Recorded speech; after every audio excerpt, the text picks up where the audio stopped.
We are live. I am tweeting it out on all the social medias, as the kids don't say, um, and getting it out on the Discord. I have heard exactly 0 kids say that, Yeah. so I can confirm. I'm trying to think. I'm trying to remember. I think it's like a Jake and Amir reference. I feel like it's one of those, like just like anti-humor as humor. Um, which has just rotted my brain in the best way, I think, personally. But mileage will vary always, I'm sure. Um, but yeah, it's game day, y'all. It's game day. Yes. It's game day. I hope y'all are as excited for this as I have been, because the gold pay-per-views, they just hit a little bit different, you know? I know that they're worth the same amount in our point standings, but it does feel like this is the culmination of a good 3 months of storytelling. As they should be, right? Theoretically, when wrestling companies are doing their job, that is how these big signature events are meant to go. And I'm so excited to be joined by my lovely competitors here. Eduardo, how are you and the lovely Campeonato de Luchasaur doing? Uh, Trying to raise the hot summer. You know, it's been very hot here lately, but that's gonna be cool because we're gonna bring in the heat. So Yes. I do. I don't know if you have any like weather-based events in your calendar, but there is a very fun like Southern Hemisphere thing to play around with potentially, I'm sure. yeah, I mean, like probably like the only difference is that our SummerSlam is like 6 months after your SummerSlam. So That's true. That's absolutely true. But you know who else has a fun Summer Slam in store for us is Xander of Glory of Legends. How are you doing, buddy? I'm doing great. How you doing? I mean, I'm doing fantastic because, as those of you who watch the weeklies already know, I secured a point thanks to 2 5-star weekly cards, a thing that had not happened for anyone heading into this past month, and happened multiple times, including Eduardo here getting his first 5-star weekly card. It was a very close race between him and I, but at the end of the day, I was able to secure the dub, get myself a point on the standings, which right now, and things are subject to change a little bit based on what we learn about calculating hype when we have a chance to look into that a little bit more deeply. I have 5 points. Eduardo and Xander, you are both tied at 3 points, meaning that a win tonight would do a lot for you to differentiate yourself from each other and also come at me and give me a run for my money here. And of course, Walter would love a point. I think he would really like to have one of those. And I don't know. I think tonight's card, I think he's put together something really cool.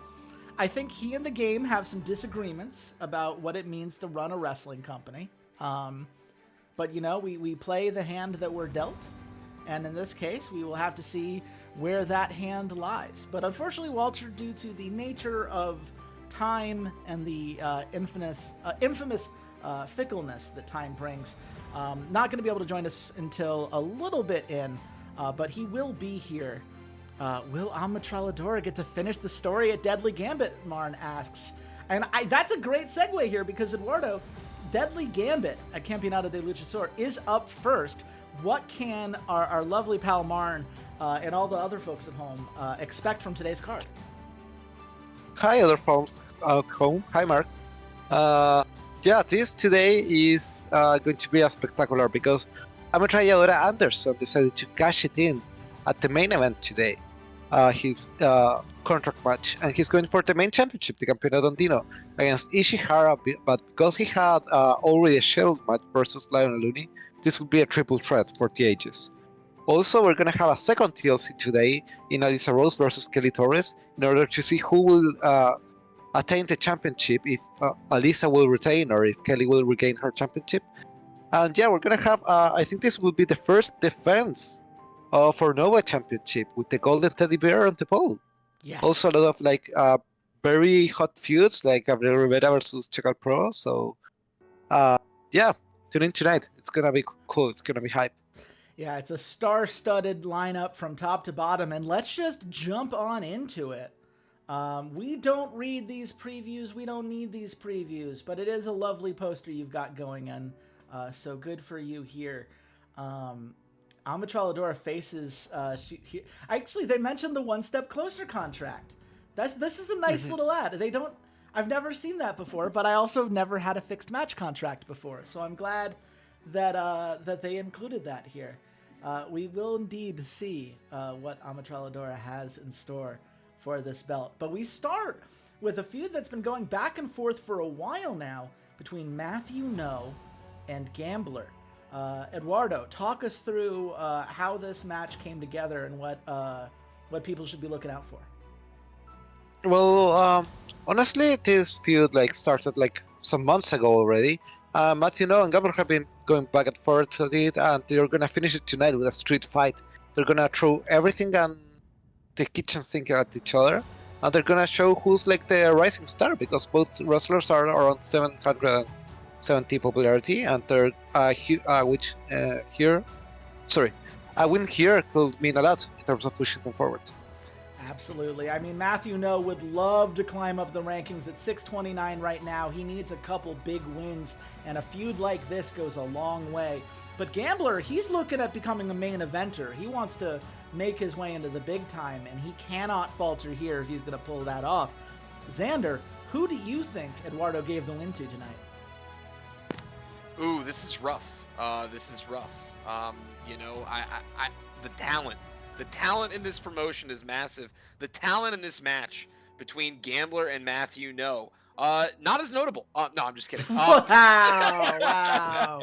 We know who our heel Listen, announcer is tonight, folks. They're both on losing streaks, okay? So honestly, giving it to either of them here is pretty beneficial. I will say I'd like to give it to Gambler only because he benefits more from that morale popping up.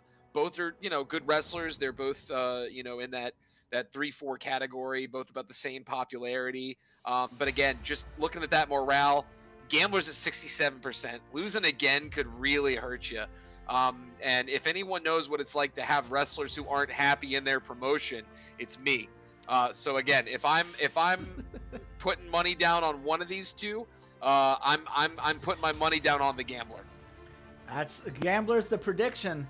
Eduardo, I have something written down, but I always like to confirm with you. Is Gambler taking the W tonight?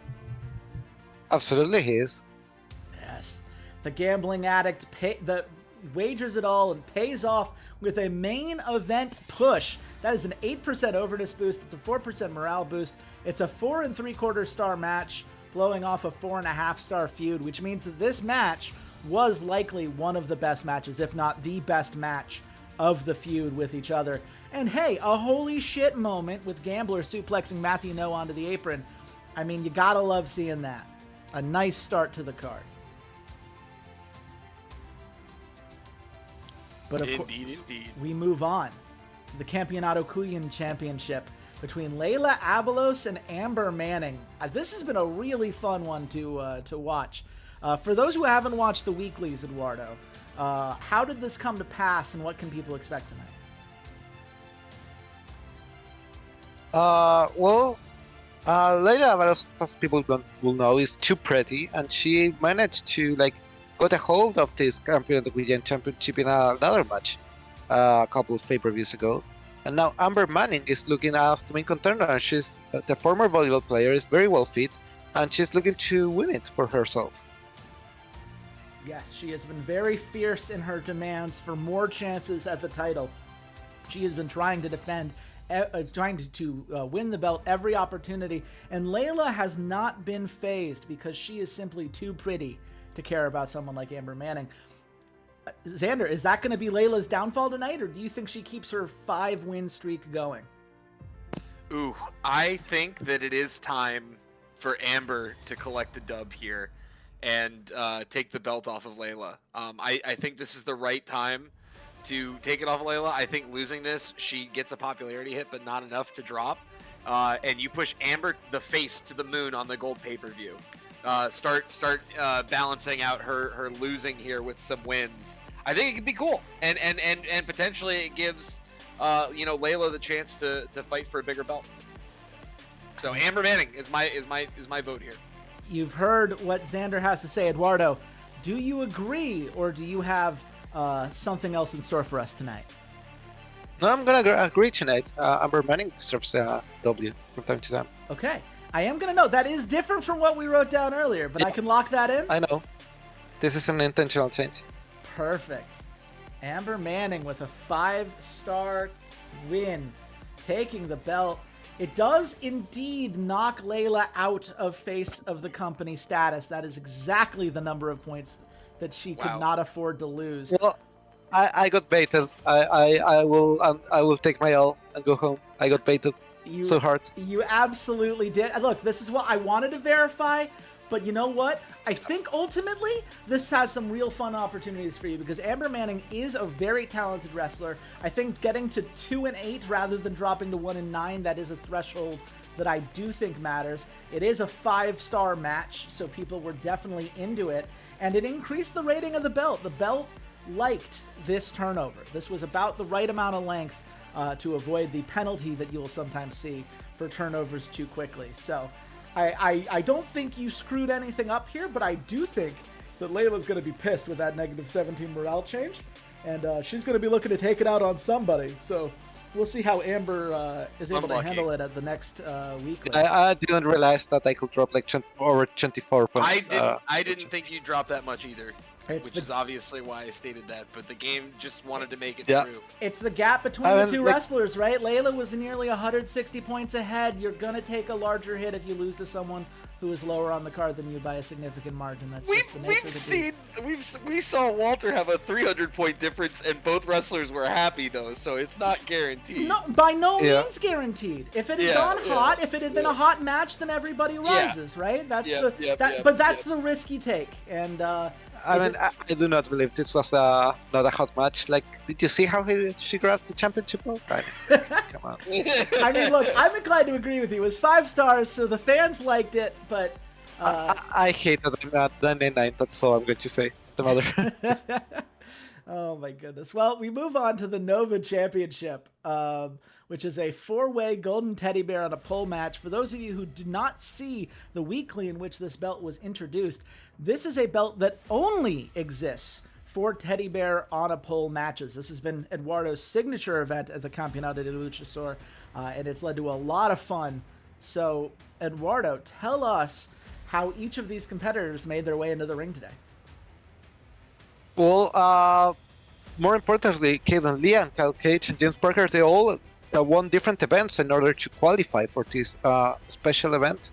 So they all got a title shot at this match, and Eagle's gonna have to defend them against some very tough contenders. I mean, Eagle won fair and square this title, grabbing the Golden Teddy Bear last time, but he's going to be against tougher opposition.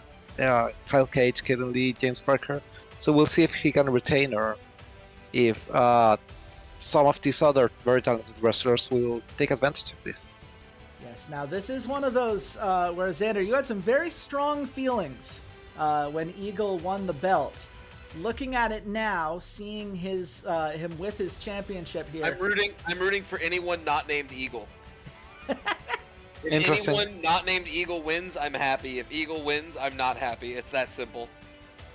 You know, I'm gonna change my previous idea. I'm gonna give it to Eagle. Eagle, lock it in? That's a joke. That's a joke. No, okay. we're sticking to the original plan. We're not making any further deviations from the plan. This is why I always ask. So it is Kyle Cage then, the 4-4 face. Yes, it is going to be the unique on UK's list. I like this a lot. This is a hot match, and not only that, that is over 5 stars, which is very important for the Campeonato de Luchasaur specifically, because your management told you you needed 2 5-star pole matches by the end of the year, and I think that just secured you a substantial boost to your creativity points and will reward you more at the end of the year. So well done there. Yep. Everybody wins from this one. The Nova Championship even wins. Including me. I win also because Eagle didn't win. So it says so much. Eclipse, it's funny, right? Because they lost the championship, but they won the championship with someone a little more popular, so they got a boost somehow from that. And even though the reign was literally no defenses at all, you'd only take a minor hit, so the Nova Championship is actually climbing up the rankings. The rain by land is actually so busted, bro. It's not even a fun mechanic. It is something that it's very interesting, right? There are some things I agree with the game. It's random. Yeah, it's every 3 months of a championship reign based on the number of defenses. I don't claim to understand everything this game does, but what I do understand is that that's your second holy shit moment of the night. Kyle Cage almost hitting with a finisher before collapsing. And oh, by the way, Eagle and James Parker, that feud has gone hot. So if you're one of the people who, like me, look at this 0-9 now James Parker and hope he gets a W, I mean, this feud with Eagle is certainly something that we'll have to keep an eye on. And importantly, it would mean that Eagle loses more, and that will make many Glory of Legends fans happy that agree with me. Why are you so hater of Eagle? I'm missing the context here. Because his name is Eagle and he's a 3-3 who's over. Okay. Xander's very picky. Look, he is the heel broadcaster until Walter gets here, and then still when Walter's I'm just saying, listen, if you're gonna give a belt to somebody, I would hope that they would at least be a good wrestler. That's all I'm saying. Okay. Wow. You have so many good wrestlers in your promotion, and you were like, you know who deserves a belt? Eagle. I'm glad you ripped it right off him. If anything, that makes me okay with the decision, because he got to taste just a little bit of hype and glory for a moment, and then you just rug pulled him. So honestly, if anything, you've made me infinitely happy. If this was why you gave him the belt, fantastic. 10 out of 10, no notes. I'm now convinced Xander has like a dartboard at his house with Eagle's face on it. Absolutely, yeah. No, he is 100%. He tells his players before scrims, like, that's the motherfucker. Like, just imagine this guy in your head and you can take down anybody.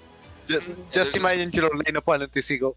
Exactly. That's what I tell them every day. And, yep. Yeah, that's it. You guys nailed it. Well, we do have to move on to the Guardianes del Pucara Femenino Championship. This is a ladder match between Bittersweet and Lethal Tempo. Tell us how this match came to pass, Eduardo. Well, honestly, this has been a match grudging for a while. Bittersweet were like the original champions of the Pucara Femenino, but then Lethal Tempo got the championship. Then Bittersweet got it back, and now they're gonna look to defend in this tag ladder match. Absolutely. So, Xander, when you look at these stats, do you think Bittersweet is going to defend the belt that they won at the last pay-per-view, or do you believe that this is Lethal Tempo's time to regain?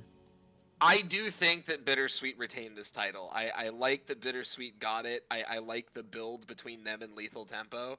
I think that this is the time for Bittersweet to have a huge, massive title defense, and kind of push them up so that they and Lethal Tempo, after this, in theory, would be on completely equal footing. Mm-hmm. And then build up some cool storylines to go from there. But I think one more title defense is where I would go with it. I'm curious to see where, Eduardo has decided this is going to end up tonight. I think you're making a lot of sense to me. Eduardo, do you agree? Yeah, Bittersweet's going to retain tonight. Absolutely. And look at that. It is a hot match. 4 3/4 stars, so not the highest scoring match of the card tonight, but a huge boost for Bittersweet. And a nice medium boost for Lethal Tempo as well. We're seeing some gimmicks progress, which is going to be big towards sustaining popularity in the future. A lot of fans viewing in, which is going to help with the fan gain towards the end of this. And maybe most notably, after taking a surprising hit due to that rain penalty that we saw last time, we are seeing a nice experience boost for the Guardianes del Pucara Femenino Championship. So a lot of things to be excited about here. Not quite the overall score that maybe you were looking for, but the hype and the overness certainly things they're going to be happy to take away. Mhm. And now we have the Battle Royale match. I believe this is a 20-person Battle Royale, maybe more than that. 22, 22. if I remember correct. Thank you for the correction. Eduardo, a lot of great names on here. Some people that anyone who's watched these previous streams will recognize. Who should people be watching out for tonight? Who are the big contenders? I mean, I think like the biggest contenders are Brady Velasquez, the Don of Lucha Libre, David Glamourla, Ty Flo, Razor Jackson, and Jason Cortez. I think any one of them can have like a very strong chance of taking it, and they're gonna be great in this position. I mean, there are certainly people like Clayton Brown who would love to make that move up to the main event. Max Campbell certainly would love to get a little bit of a boost here. But yeah, I mean, you look at the number of main eventers in this match, and it does feel like one of them very likely to make their way through. Xander, given the amount of talent here, who stands out to you? Oh my gosh. I mean, you know, I always see Razor Jackson and I think, dang, that guy should lose more. But He's not even a 3-3. What happened? What did Razor do? I mean, look at him. Can you hover over XT Gun for me real quick? Of course I can hover over XT Gun. Yeah, XT Gun should win. End of story. He's about to be no longer over. He's 0-6. This guy's 700. This guy's a talent. He's only 26 years old.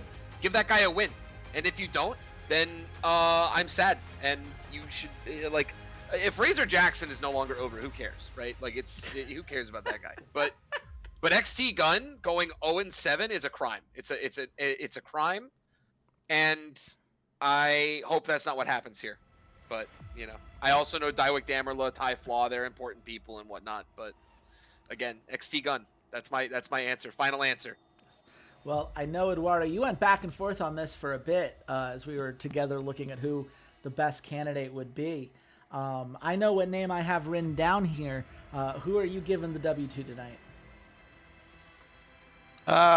You know, I'm gonna stick with the plan because last time I deviated from the plan, it turned ugly. So let's give it to my boy Ryuji.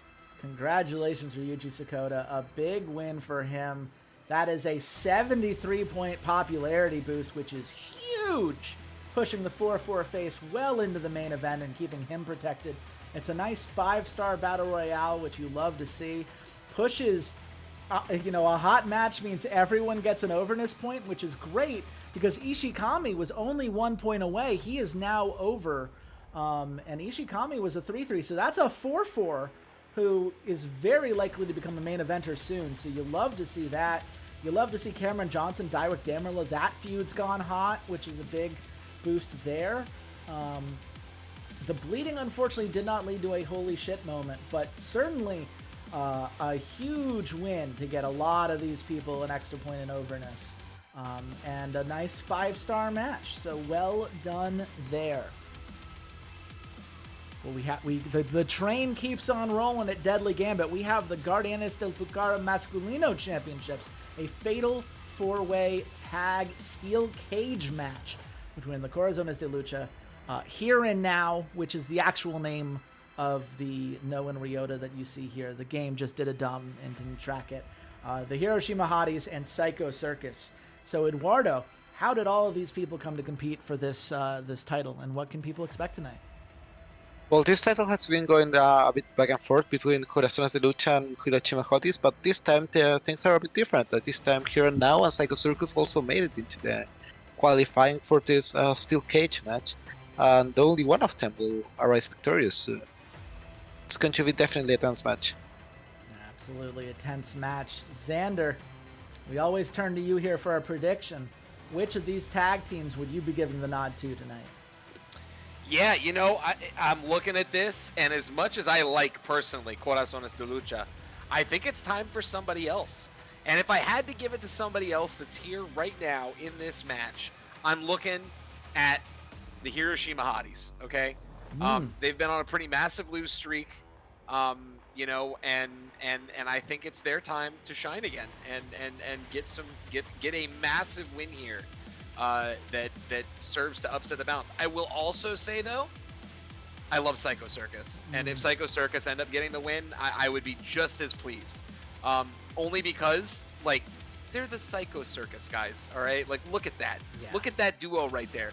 Putting a belt on those guys, that just it's a win in and of itself. Okay, so if the only way I personally would be disappointed are if Noah and Ryota are the ones who take the win. Now, El Tigre de Neon, you know, and they're good wrestlers and blah blah blah, sure, but like I think the only way I would be disappointed is if they're the ones who end up winning. Everything else here has a great storyline, good build. But yeah, I'm going with Hiroshima Hotties or Psycho Circus to get the upset.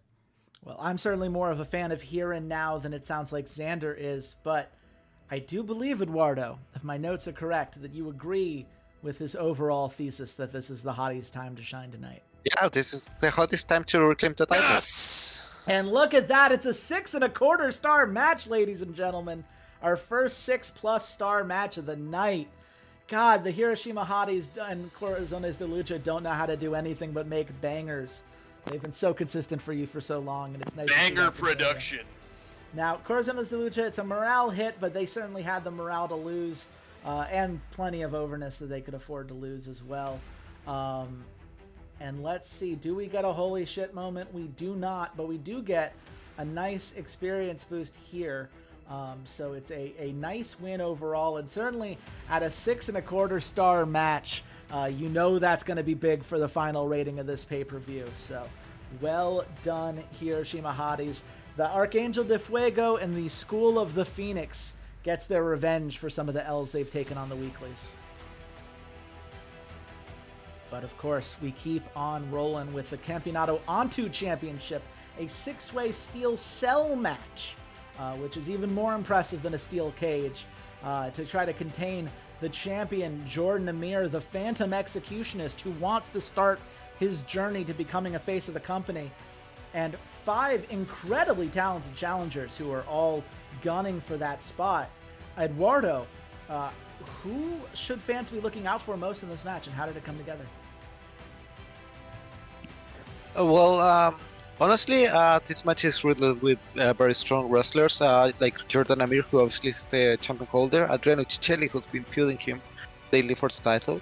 But now we have like a lot of very strong and talented wrestlers here, like Isamu Masucci, Nightmare Blue, Liam Draco, Ed Thompson. So we're gonna see who will take the title tonight. Yeah, Isamu Masucci, of course, a face of the company, one of the few guaranteed faces of the company, but someone who has struggled to get a win recently. I believe it's been Liam Draco and Nightmare Blue have had some great feuds, great matches in that new feud. Ed Thompson, of course, a great competitor. And Jordan and Adriano. I mean, Adriano would love to get his belt back, and he does believe it is his. So the question becomes, Xander, who of these competitors are you giving the nod to tonight?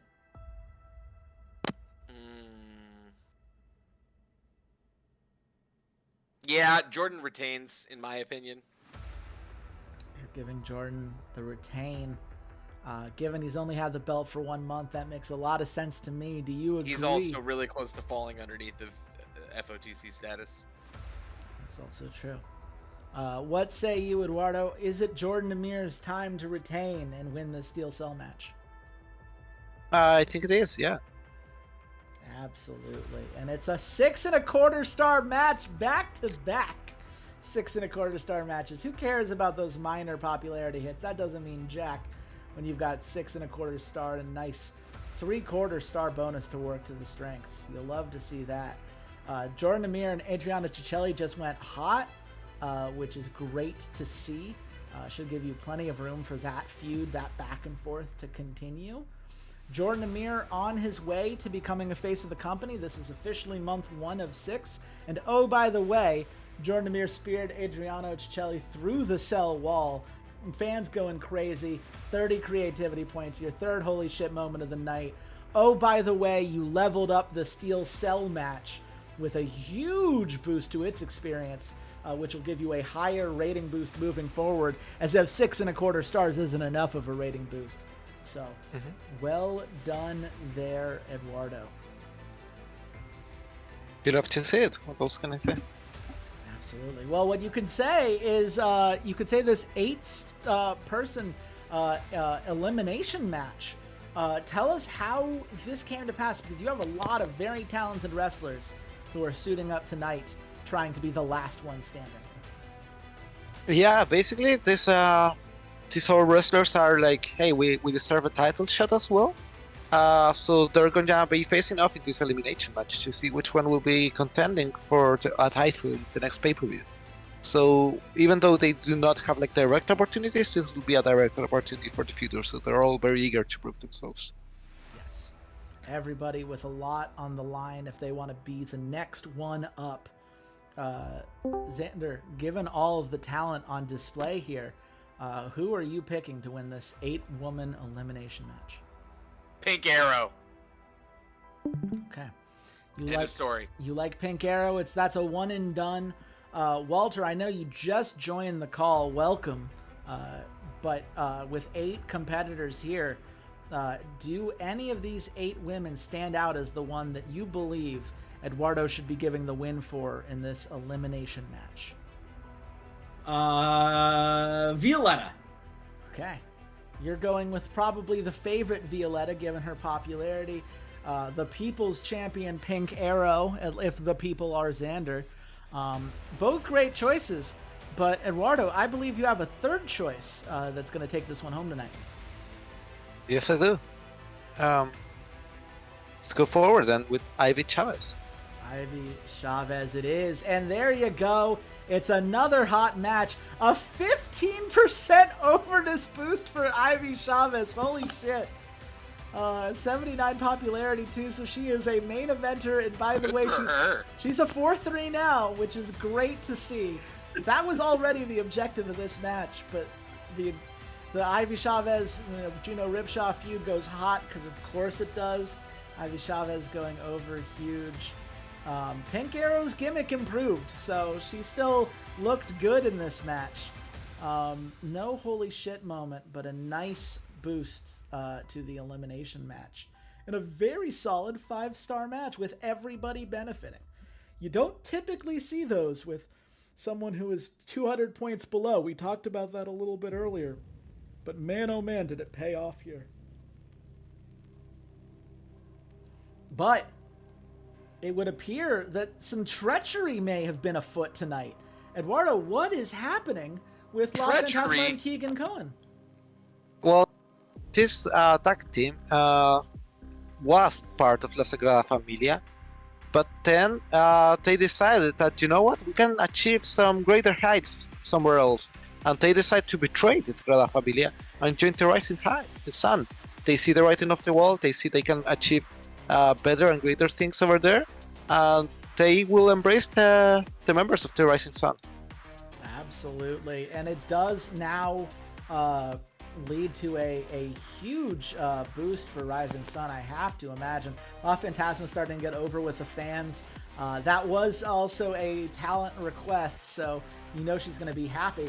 But there's also now a treachery feud between Chakal Pro and La Fantasma, and I would not be surprised if La Sagrada Familia and the Rising Sun were in a feud of their own. Luckily for Sagrada Familia, they're still up on the night because their 2 hot members more than cancel out the members that they lost. But that's, I believe, a threshold for Rising Sun, getting them to Reputation 5. So overall, I would say a very productive segment and another 5-star slot on the card. We do love to see good storytelling pay off. And I can't wait to see what you do with that surely was always their intention, right? Mm. Was for the backstabbing betrayal motion? Yes. That couldn't have happened for any other potential reason, I imagine. I can't think of a single other reason that was reinforced in numerous calls, because I can't read for sure. But we move on to a steel cage match. This is we just saw Chakal Pro get betrayed in this last segment, beaten up by the members of Rising Sun, and now he has to enter a steel cage match as if nothing happened against his longtime rival, Gabriel Rivera. I mean, Eduardo, how is Gabriel meant to shake this off and secure the W? Or Chakal Pro, excuse me, shake this off and get the W tonight? Well, he's a very talented wrestler and very experienced. So even though he's just been betrayed, he's trying to like focus back and maybe like even leash out all this anger in Gabriel Rivera. On the other side, Gabriel Rivera is like fresh. He hasn't done any segment or fought tonight, so he's going to be entering tonight match with less things to worry about. Yes. The only thing on his mind is that he's on a 7-match loss streak in singles competition and sure would love to break it. Walter, do you think Gabriel Rivera is going to take advantage of this beatdown that Chakal Pro just received at the hands of the Rising Sun? Or is Chakal about to overcome and solidify his place with a big win here? I actually think this is a great time for Gabriel Rivera to get that win, finally break the losing streak as his rival is distracted by the friction that is happening inside of his own faction. So give it to Gabriel Rivera. Xander, do you agree? No, I don't agree. Chakal Pro should never lose matches, okay? That guy should only win. And the fact that he got beat up before this, I don't care. The fact that he got beat up before this, all right? He should overcome that and, put the beat down on Gabriel Rivera. Throw that guy as far down the card as you can, okay? Just absolutely ruin his chances to be respected. And that's my vote. Well, Xander proving tonight that he does have favorites. But, Eduardo, the call is yours to make. Who are you giving the W to tonight? I mean, I've cast my die already, so let's just get this over with. You have indeed marked Gabriel Rivera as the winner here. And you were right to do so. God. Look at that 6-star and a 17% overness boost from Gabriel Rivera for winning the blow-off. That means that he's over and he's now a 4-3, which you love to see. Jason Cortez is over. I don't love to see it. I mean, okay, how did that get Jason Cortez over with the fans? I guess he was part of the last segment. Maybe Gabriel got over there, but either way, I mean, what a hot match there. The viewers loved it. It's a very nice send-off to what's been a great feud at 4 3/4 stars. It's another holy shit moment as Gabriel Rivera slams Chakal Pro head first into the side of the cage. Fans are going nuts for that. And that is a very nice blow-off victory for Gabriel Rivera. I mean, look, you can be rooting for Chakal as much as you want, Xander, but you got to admit, it ended pretty well for him with a 15-point popularity boost, and now free to go on to do other things. This seems like a W all around. Nope. Well, you know, I don't have an answer to nuh-uh, so we'll have to move on to the Toki Championship between El Cuervo and Conrad Supernova. Two people, both of whom on their way to try to become faces of the company. Eduardo, how did this rivalry come together?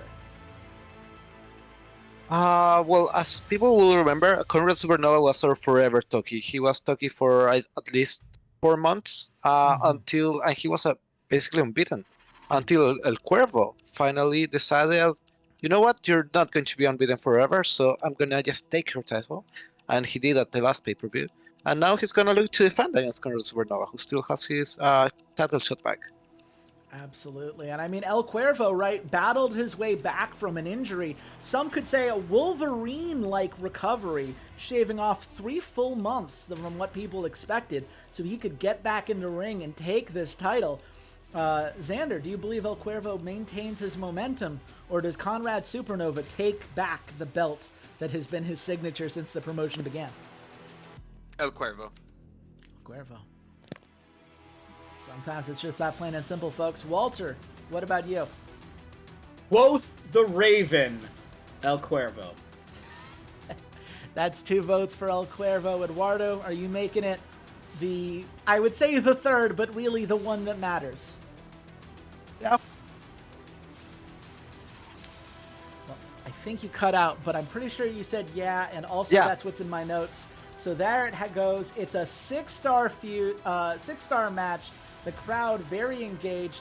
It sucks to see Conrad. He is going to drop out of face of the company running here at 997, but that was going to happen regardless of who you picked, if that's the way the popularity was going to go.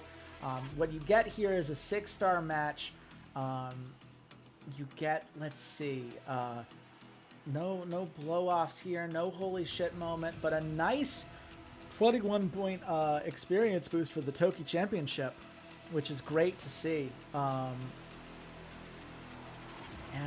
Yeah, you got to be feeling pretty good about a 6-star match, and one that really helps solidify El Cuervo on his path to becoming a face of the Campeonato de Luchasor.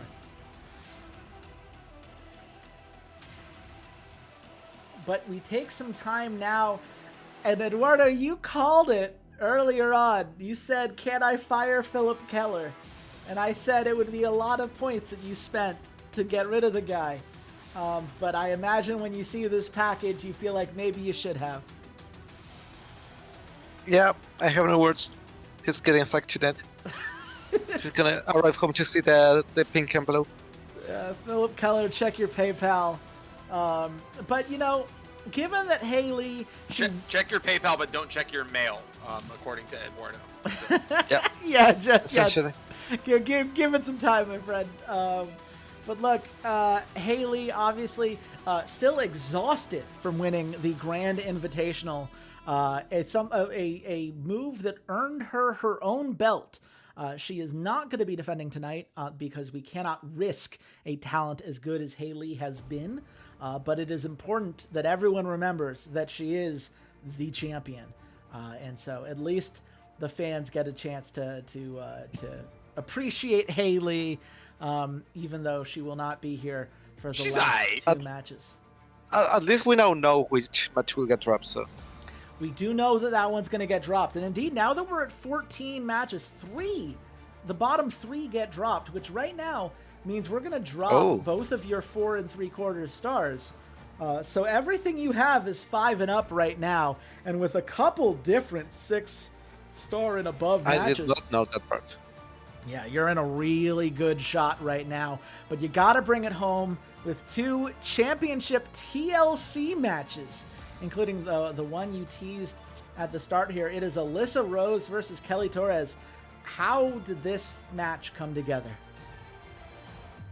Well, once again, we have our former champion, Kelly Torres, seeming unbeatable. She went on a 3-month defending streak until she finally got the upper hand by Alyssa Rose, who cashed in her Money in the Bank title opportunity in order to win after a very exhausted Kelly Torres, who had just successfully defended. But then, after that, Kelly Torres has been on a rampage, but in order to get her title back. So we're gonna see tonight at this TLC if Alyssa Rose can defend or if Kelly Torres will take the win on all 2 marbles. Yeah, I still remember when Kelly Torres finally overcame Haley for the title, just to have it immediately ripped away from her. It was a brutal sequence in which we learned how the game does and does not handle cash-ins sometimes.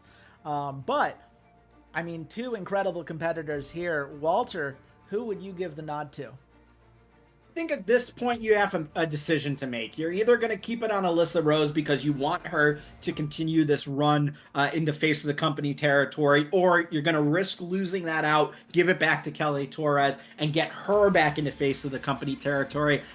At this point, you've already got a month in with Alyssa Rose. I say stick with her, get her up until she's very high into that face of the company territory, and then maybe Kelly Torres can win it down the line. But Alyssa Rose keeps it tonight.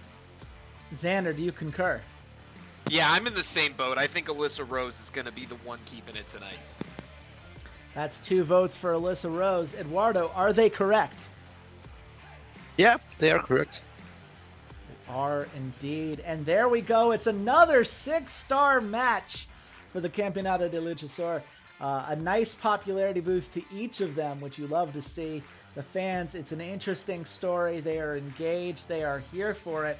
And oh, by the way, the feud went hot. This is why, Eduardo, coming in, you said, look, I'm not blowing off any feud. I don't need to blow off. If it's a 2.5 out of 4, I'm keeping it going because I can blow it off on a weekly if it doesn't pay off. But if it does, you get a lot more room to tell the story like you will with Alyssa Rose and Kelly Torres, which, by the way, we got a holy shit moment. Alyssa Rose tipping Kelly Torres off the ladder, sending her crashing outside. A nice 30 creativity points. I believe your 5th of the night. And oh boy, another nice experience boost here. And while the TLC match didn't quite level up here, we know that it will, because there is one more match on this card, and it is the Campeonato Andino Championship with plus 50 match contract bonus. I have never seen that before. It turns out using the fixed contract on a belt significantly increases the hype of the match, which makes sense. That is a game mechanic that I understand, but certainly one you're hoping to take advantage of in this triple threat TLC match. Eduardo, what should fans be looking out for? They're gonna be looking out for action. This is going to be it. You know, we have tables, we have ladders, we have chairs, we have 3 amazing wrestlers in Ishihara, Anderson, and Looney, and we're gonna just sit back and enjoy the wrestling, as some people will say. Absolutely. I mean, some great competitors here. We have seen Ishihara and Lionel Looney battle each other out multiple times on the weeklies. To this point, Shichiro Ishihara has held the belt for 3 months now. Xander, does he retain or does someone spoil the Strong Style Specialist run as the Campeonato Andino champion? I think it might just be time. It might just be time for a belt upset here with this belt. I'm looking at Ametraedoya. Oh my god, I keep fucking it up. Ametraedoya. You know what? I'm not even gonna pretend. I'm Mr. Anderson. All right, as Agent Smith would say in the Matrix. Okay. And I think there's a solid opportunity here for him to upset. And it could be just like a huge narrative. You know, I think Shichiro's still over. What's his percentage at again? 1048. Surely he doesn't lose 50 popularity. I mean, we have said that on the past, and it has happened. So. But yeah, I would love to see Ametraedoya. I can't. I don't know why I can't say this. I said it perfectly last week. I can't say it right now. Ametraedoya, my dude. You got this. Mr. Anderson. Mr. Anderson, indeed. Mr. Anderson. Walter, do you agree with that? Well, other than for the gimmick infringement for Mr. Anderson from TNA, no, I'm going to say keep it with Ishihara. He has been such a tremendous champion. And that's the one thing about these triple threats, right? The 2 challengers clawing over each other to try and beat the champion. I know sometimes they say the more members that are, the more people that are in the match, the less of a chance the champion has. But this is a TLC match, and you know that Anderson and Looney are going to be trying to crawl over each other to get to that belt, and that's going to allow Ishihara to come up with the win. Yeah, there is no honor among heels. There will be no cooperation between Ametraedoya and Lionel. Eduardo, the call is yours. Who is going to be our Campeonato Andino champion after tonight? I think we're looking for an upset. I think it's time for our Anderson to take the win. Indeed. And look at that. It's 5 3/4 star. A huge boost for Ametraedoya, which gets him on the path to becoming a face of the company. Ishihara is doing just fine. He'll take a little morale hit, but he had morale to spare. Lionel Looney taking a surprising hit, I think. The 4 overness isn't really a problem, but the 20 popularity does put him into upper mid-card status. He is going to need another W, I believe, to get himself back where you want him. But ultimately, it's a very nice start to a feud here. Ametraedoya, Anderson, and Shichiro Ishihara.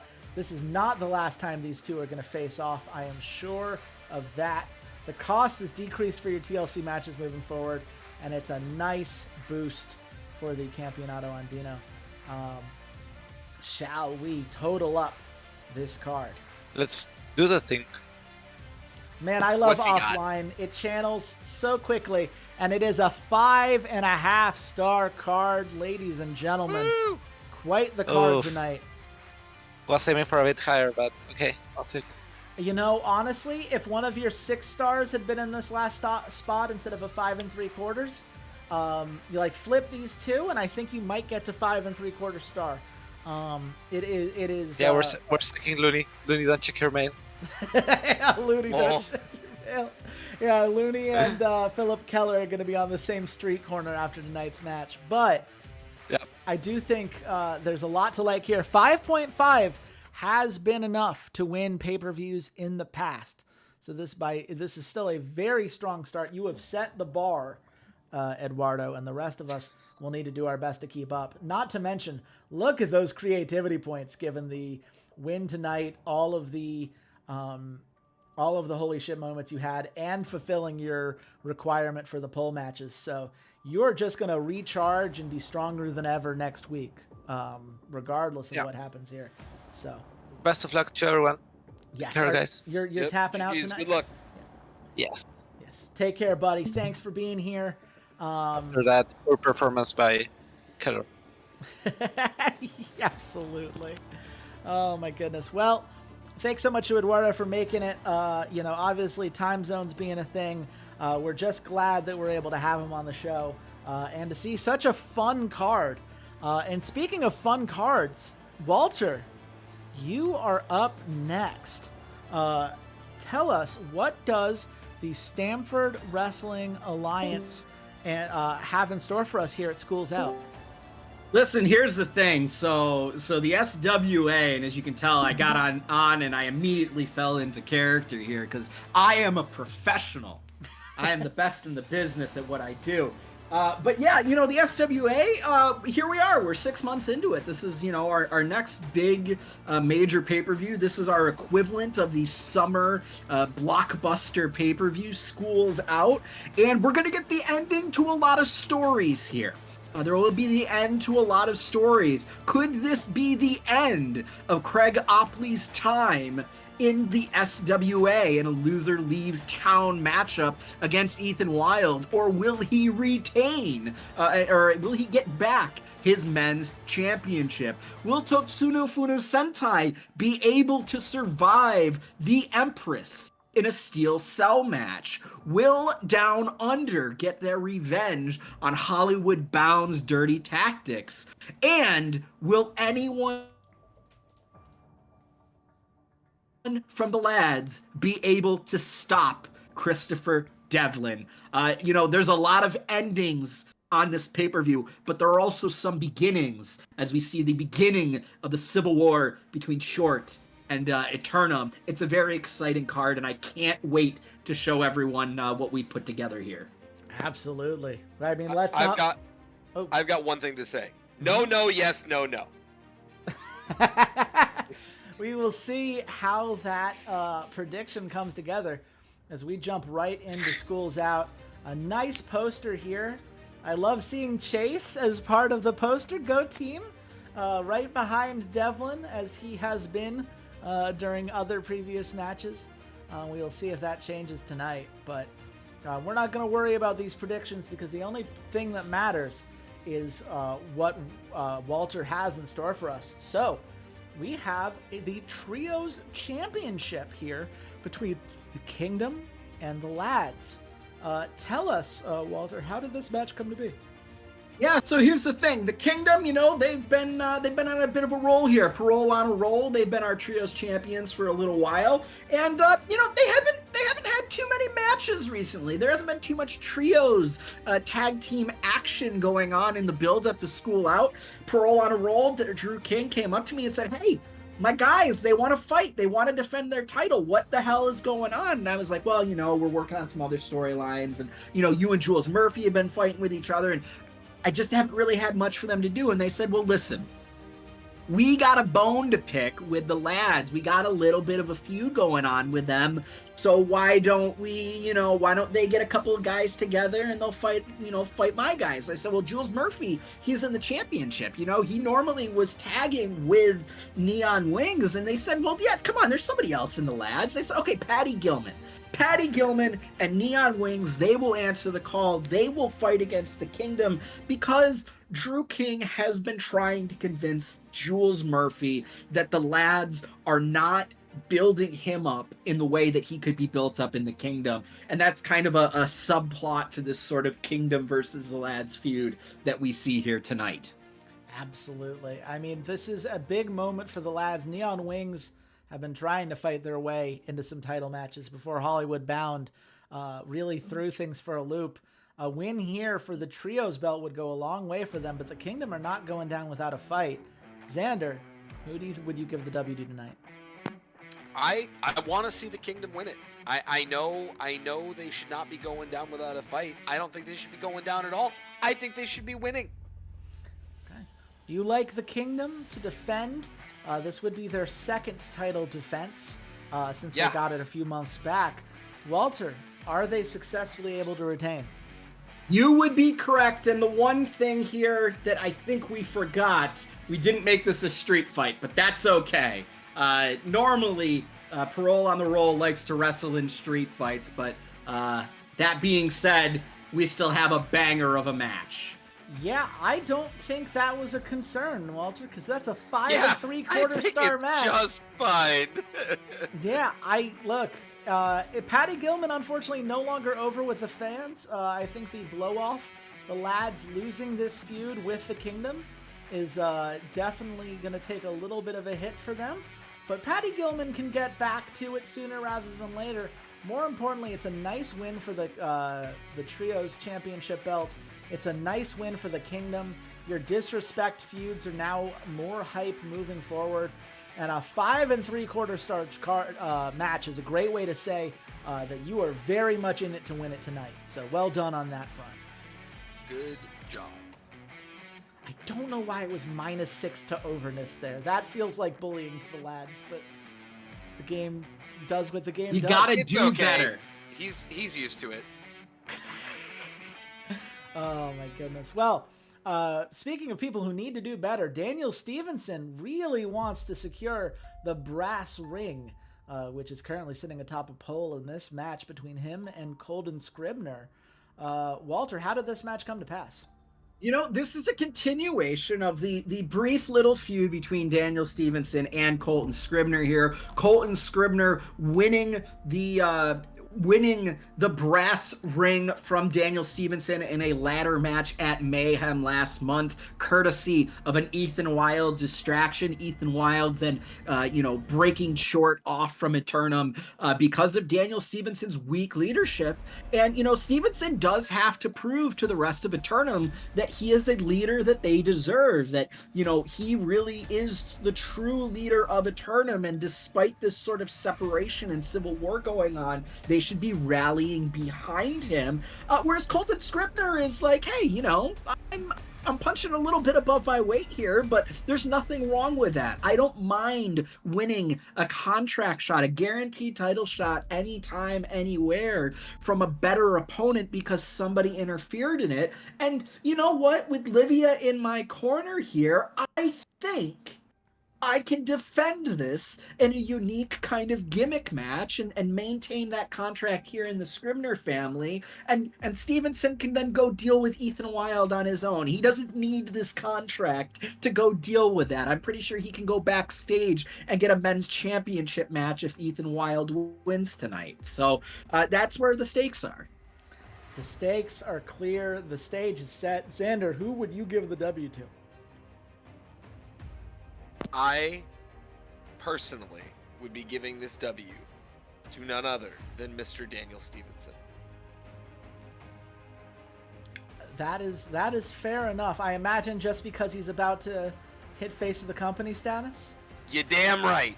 Give that guy the face of the company status. I know Colton, blah, blah, blah.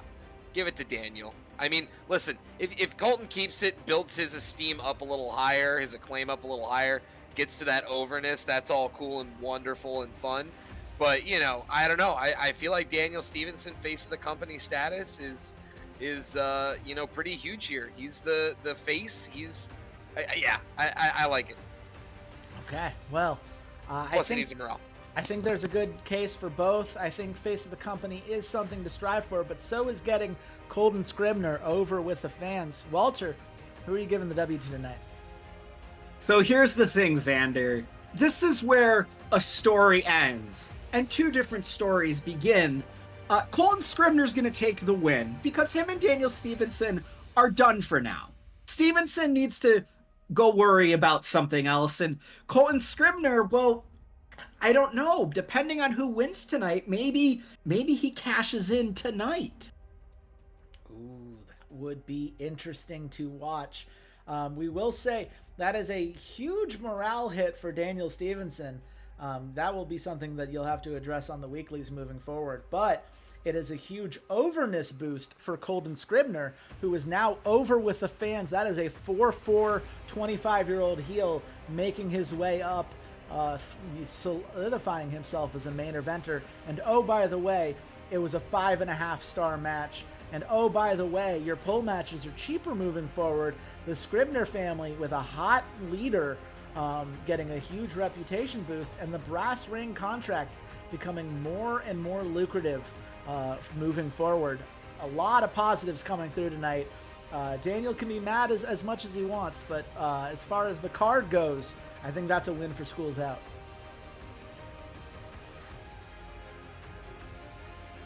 But of course, we move on to the SWA Tag Championship between Hollywood Bound and Down Under. Now, Walter, for people who haven't been watching the weeklies, how did this match come together? So here's the thing. Hollywood Bound and Down Under have been feuding with each other for a while at this point, and it really has come to a head when Neon Wings was given an opportunity against Down Under on a weekly show prior to Mayhem. They were given an opportunity to fight Down Under for the belt. Hollywood Bound came in, caused a distraction, probably cost Neon Wings the championship.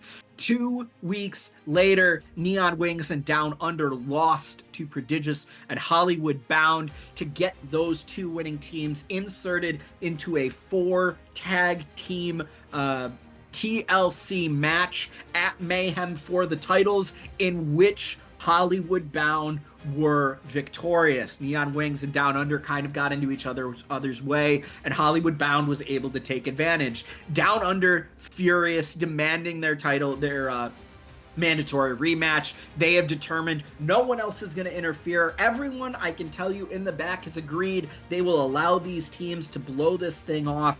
This is the final match between Hollywood Bound and Down Under for now. Whatever team wins, they do not have to deal with the other team for the near future under penalty of a heavy fine from the SWA.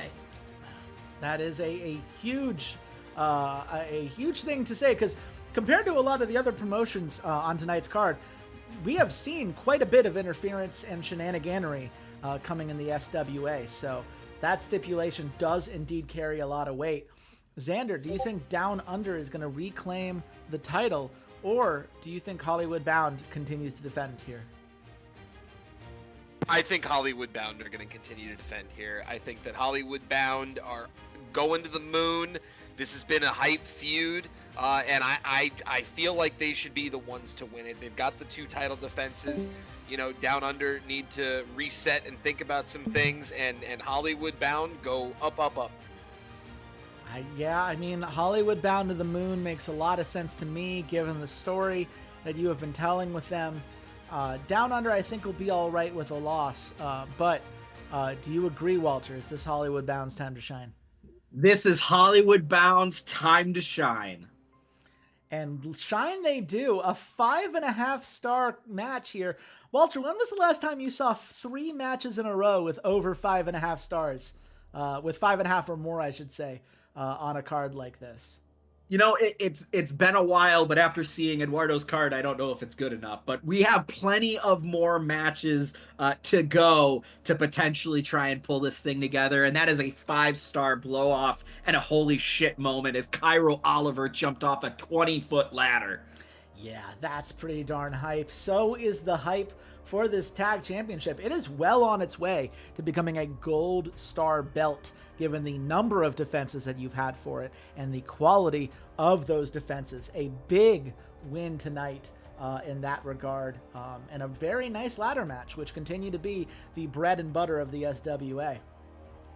But we move on now to the I Quit match between between Angelina Cardinal and Maester Gomez. Now, this has been a back and forth for a bit now, and definitely some shenanigans along the way. Walter, how did this come together? Yeah, so this is it. This is the finale of this feud. Maester Gomez has gotten into Angelina Cardinal's way one too many times. She lost what they thought was going to be the blow-off match at Mayhem. Angelina Cardinal beating Maester Gomez inside of a steel cell. But no, Maester Gomez said, no, I refuse. I will not back down. I will prevent you from ever challenging for the women's title ever again. I refuse to do it. I will never quit. To which Layla Hertz responded, well, then that's just it. Angelina will make you quit. And that is, again, the end of a feud here. Maester Gomez has confirmed to me that if she does say, I quit to Angelina Cardinal, she will never interfere in an Angelina Cardinal match against Empress Kabuki, but has asked that she had the opportunity to, fight in any potential challenger matches if Angelina Cardinal does one day win the belt. That seems like a fair stipulation to me. Certainly there is no love lost between these two competitors. Xander, looking at their stats here and hearing what Walter just walked us through, who do you think is getting the W tonight? I think that after all of the discussion that has been put forth, there's only one possible answer. It's Maester Gomez. I want to see Maester Gomez win. I think Maester Gomez has enormous upside. I know, there's a lot of narrative that can go both ways here, but I like the version of that where Maester Gomez is the one who gets the win. That is very interesting that you say there is only one path forward, because if we know anything, when you and I try to judge Eduardo and Walter's cards, the swerves are always in play. Walter, who did you give the W to? Angelina Cardinal. Come on, she got screwed out of a match against Empress Kabuki. Like, of course she's gonna win this match. Are you kidding me? Yeah, her climb up the card continues. It's a shame for Maester, right? Like, if you're looking at it from a pure stat perspective, right? Maester Gomez getting to a main event status, getting the overness boost that may have come with a win, may have been helpful, but you're seeing the long game here, Walter, and I do agree with you that if the Empress Kabuki is going to have a true challenger, you need someone like an Angelina Cardinal to continue to climb up the card. It's a 5-star match, so the fans are clearly in. It does blow off a 4.5-star feud between the two of them. And more importantly, a nice 5 bonus hype to greatest wrestler feuds moving forward, and a popularity boost for future I Quit matches. All some very nice things to take away from this victory here. I will take it. There are longer term storylines, and just because this is the end of the current chapter of Angelina Cardinal and Maester Gomez does not mean that it is the end of their story. Yes, we will. That's the beauty of wrestling, is the story will continue. But right now, we're moving on to a different story, one that's been going back and forth for a while. Cobra Gaston, the current title holder of the Theodore Vincent Heritage title, who has had it since the promotion debuted. He is 6-0 as a wrestler, and Virginia Warbler, who is 0-5 at this point, sure would like to change that. Walk us through this match here, Walter. Yep, so this is, again, the continuation of the Gaston-Warbler feud. Cobra Gaston and Viper Gaston, his tag team partner, good friends with Virginia Warbler from the indie scenes.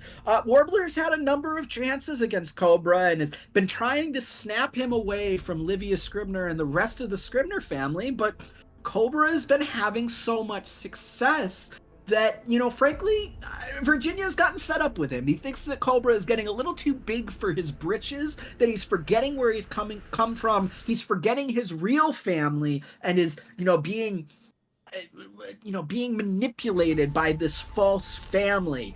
Where Cobra is, dude, I'm 6-0. I'm a title holder. I've got this hot girlfriend. Like, what do you want from me, dude? Like, fuck off. And Virginia Warbler has said, well, you know what? If I can't make you see reason, the least I can do is take that belt away and show you what the Scribners are really like. They will drop you in a second. And that is where we have come to this final match in their feud, in an unsanctioned match. Yes, the heat is on for Virginia Warbler. This is his last chance to try to get Cobra to snap back to reality. Is he going to pull it off, Xander, or is Cobra going to remind everyone why he's doing just fine as the title holder of the theater? Cobra, Cobra, Cobra, Cobra, Cobra, Cobra. Sounding like you're coming from a G.I. Joe meeting, but also very fair. G.I. Joe. Is he right, Walter? You're absolutely correct. I fucking love Cobra Gaston. Keep it going, baby. And Let's the go. crowd loves Cobra Gaston too. That's a 48-point popularity boost. That's a 5.5-star match. Virginia Warbler, he takes a minor hit, but nothing that he cannot deal with. Maybe his morale, you might want to look at reassuring him if you're not too busy reassuring Daniel Stevenson. But most importantly here, I mean, Colton Scribner is now... that was from the previous match. It's a 4.5-star blow-off here, and it is a holy shit moment. Cobra Gaston spitting in Virginia Warbler's face when he asked for a handshake. That is perhaps a sign that this friendly feud between two faces has really changed dynamics since it was first announced. And the Theodore Vincent Heritage title continues to get a nice experience boost. May very well be a silver belt in the very near future. But Walter, I don't think Cobra Gaston's done it. What's that? Viper Gaston heading down to the ring, and he's checking on Virginia Warbler. He's checking on Virginia Warbler, not his brother. He's immediately gone to Virginia Warbler, and I don't believe it. Cobra he can't believe it. He can't believe it, and he's now attacking Viper Gaston. He is kicking his own brother in the face. Absolutely. This is, I mean, look, the brothers, there was some tension, but I don't think anyone expected the merciless beatdown that Cobra just put on a Viper. And that is going to be a heel turn for Cobra Gaston and a level up for the vicious beatdown segment, which is going to make it easier to pull off in the future. And oh, by the way, that is a 5-star package, which as of right now, let's just say we are halfway through this card and the lowest scoring match is a 5-star. So, I mean, an incredible, I mean, Xander, I mean, what do you think of what just transpired? I think it's crazy. I mean, Cobra Gaston turning heel right here, right now, kicking his own brother in the face. I didn't predict it. I don't think any of the fans at home predicted it. It's a wild turn. I mean, there's this brotherly feud. We will have to wait and see how it continues to play out. But Cobra, I mean, he's never been more popular than he is right now. And that is a guy who is well on his way to becoming a face of the company. All according to Kakaku. Oh, man. But we're not done yet by any means because it is time for the men's championship. People may have expected this one to be a little bit later on the card, but no, this is a loser leaves match. The first, I believe, any of our promotions have done between Ethan Wilde and Craig Opley. How did we get here, Walter? So here's the thing. There is a philosophy that AEW has kind of shown of when you have a really long card, which this is a very long card, you understand people kind of need a little bit of an intermission, right? You need a little bit of a break. So what you do is you basically have a mid-card main event, right? You put a huge match right in the middle of the card that, this giant crescendo so people can come down off of that match, run, grab popcorn, run to the bathroom about 2 hours and whatever after this match. And then they can come back and you can build up towards your second main event. It's something they've done. They used to call it the Cody Rhodes spot in AEW, obviously before he left for WWE. And that is what we have done here. We have put Ethan Wilde and Craig Opley into this sort of secondary main event spot here in the middle of the card. Craig Opley was our original men's championship title holder at the very first pay-per-view. He then lost it a few pay-per-views ago. I believe it was at New Beginnings in a dog collar match.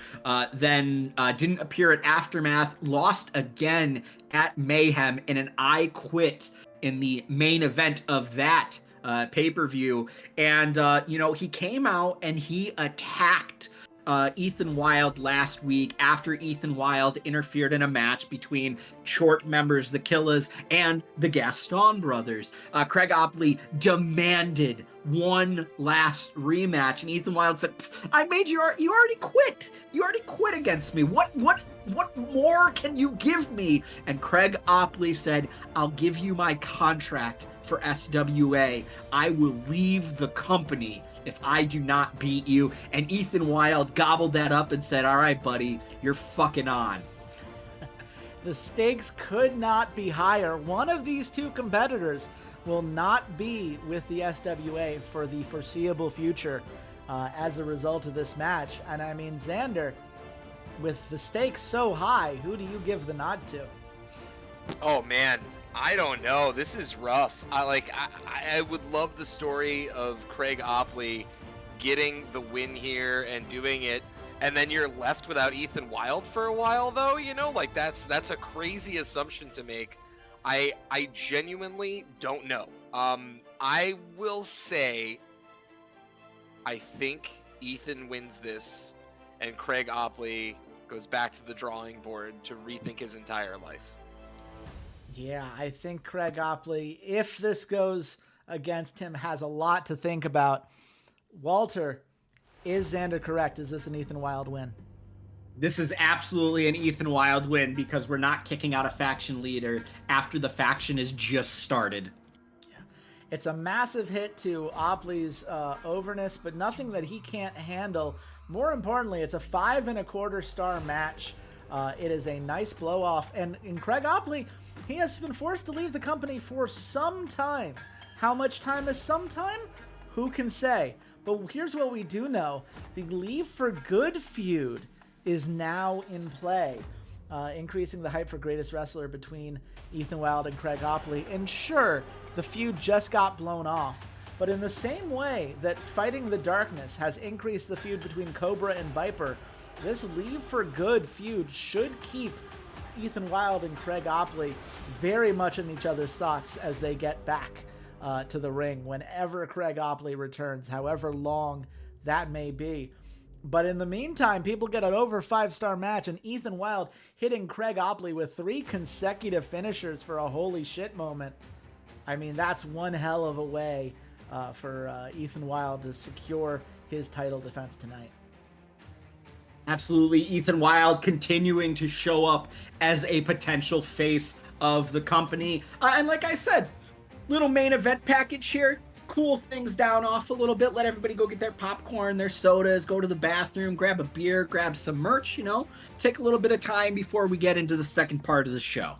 Absolutely. It is funny, right? We saw with Eduardo's card, it is the new producer that has been struggling here.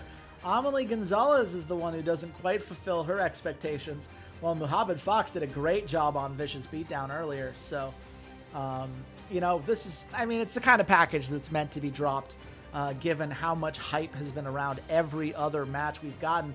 And the hype keeps on rolling because this is a steel cage match between what used to be 2 different heels, but Tyler Dynamite, for people who haven't been watching the weeklies, Walter, he's a face now. What happened? Yes, so here's the thing. We have been continuing the Tyler Dynamite, Wesley Lee Morris feud. Tyler Dynamite defeating Wesley Lee Morris at Mayhem after they had, defeating him 3 weeks ago after they had kind of been tying for a few matches. Then Wesley Lee Morris in the main event 2 weeks ago, defeating Tyler Dynamite, the special guest referee being Ethan Wild, his new leader of the faction short. So last week, Tyler Dynamite said, you know what? I've got a leader all of my own. Let me bring out Christopher Devlin to help me get this win. But Christopher Devlin is a bit of a vengeful man. He is not liked the way that Tyler Dynamite in this feud has been sort of getting along with the crowd. He's been kind of playing more to the crowd instead of focusing on what's important, which is winning matches and defending him as the champion and the leader of Dominatus Tenebris. Christopher Devlin cost Tyler Dynamite the match with a quick count for Wesley Lee Morris on a roll-up. Obviously, kind of shocked and feeling betrayed. Tyler Dynamite then beat down Christopher Devlin after the match, and now seems to be, living with the cheers of the crowd. And I can think of no better way to blow off this feud, to finalize this feud, than inside of a steel cage. Yes, we know there will be no interference with this steel cage in the way of anyone who would like to mess with the results of this match. I mean, given that back and forth that we have seen, Xander, who do you think is taking the W tonight?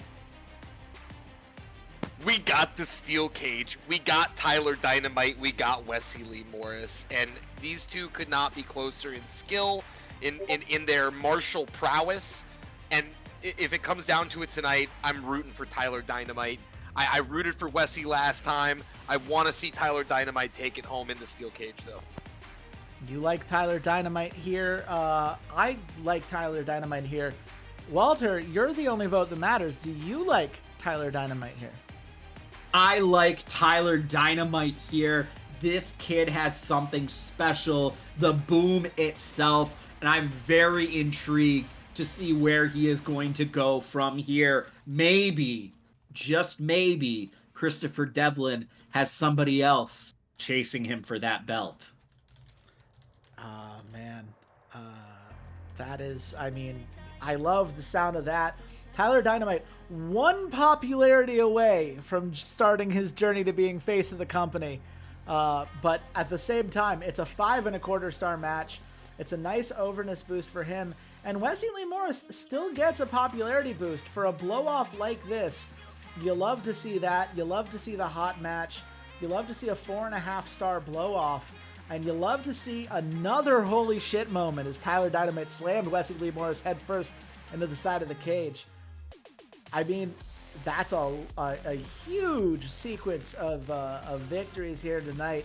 And Tyler very much setting himself up to be a real contender against any heel that would try to keep him down like Devlin tried to not so long ago. But you mentioned earlier, Walter, that it is the start of a civil war between Eternum and Short. And this is the first match we have seen in which these two factions are going directly head-to-head. Talk to us about how the Killers and AR-60 came to fight tonight. Yeah, I mean, this is it. This is the thing that, both of those factions, Eternum and Short, their leaders a little bit busy with other things. Obviously, Daniel Stevenson failing to defeat Colton Scrivener earlier tonight, and Ethan Wilde defeating Craig Opley. Wesley Lee Morris busy with Tyler Dynamite. So the leaders of them said, listen, we need to start firing some shots across the bow at each other. We need to start getting into the ring and trying to figure out which one of us was truly the better part of Eternum. And that leads to the tag teams inside of these different factions, the Killers from Short and AR-60, slightly underutilized perhaps, but they did have a really good match with Down Under for the tag championships not too long ago, and they're looking to show Daniel Stevenson, hey, listen, we got your back, buddy. We get these guys stabbed you in the back, but we're here to help you out. Absolutely. Xander, between these two great competitors, who do you think should come up on top? Great. I'd say great. They're all full work rate and both tag team specialists, so they're operating. I mean, I think higher. one half of them are great. Wow. What? Who? AR-60? Really? Really, AR-60? Man. Like that. Really? You're a hater. The hate is so real. It's the Killers. And if the it's not the Killers. Killers, then I disagree on a fundamental and philosophical basis. It's the Killers. I like AR-60 more than you do, just because I like people with max work rates who have a tag team specialist bonus. But, Walter, is it the Killers? It's the Killers. Yeah. It's the Killers. That's fair. It's the Killers. And it's a 6-star match! Look at that. And no gimmick, Walter. This is how you fucking do it. You've built up the storylines well here, and the game has finally decided to give you the credit you deserve for that. I love how this is just like a fucking throwaway. Like, oh, I need one more like segment. Oh, let's do something with the Civil War feud because I don't want that to go on too long. And like, bam, 6 stars. I love it. It's great. Incredible. The fans are so here for the Chort versus Eternum feud. There is no holy shit moment or anything else to note here. Just a great fucking match. A great tag team match. Man, you love to see it. Your main event for the next pay-per-view, the Killers versus AR-60. Book it now. I certainly would like to see more from them. But before that, we have to move on. And now, look, I know that the game doesn't say that this is a title match. Because Walter and I found out this game has some limitations in terms of what it will and will not allow you to blow off a feud with. And given the stakes of this match, this is the path we went down.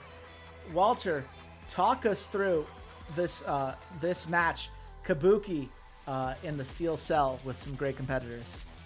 So here's the thing. As we saw at the end of the last weekly show, Empress Kabuki helped Talia Adler defeat Totsuno Funo Sentai in that one versus, I mean, it was a a 4-way dance, but really it was 1 versus 3 people for the opportunity to pick the gimmick in the women's championship match. Unfortunately, due to the aspect of how the game works with these sort of end of line feuds, they cannot be in a multi-person match. So instead, we have a 1 versus 3 tag match between Empress Kabuki and Totsutsu Funo Sentai inside of a steel cell.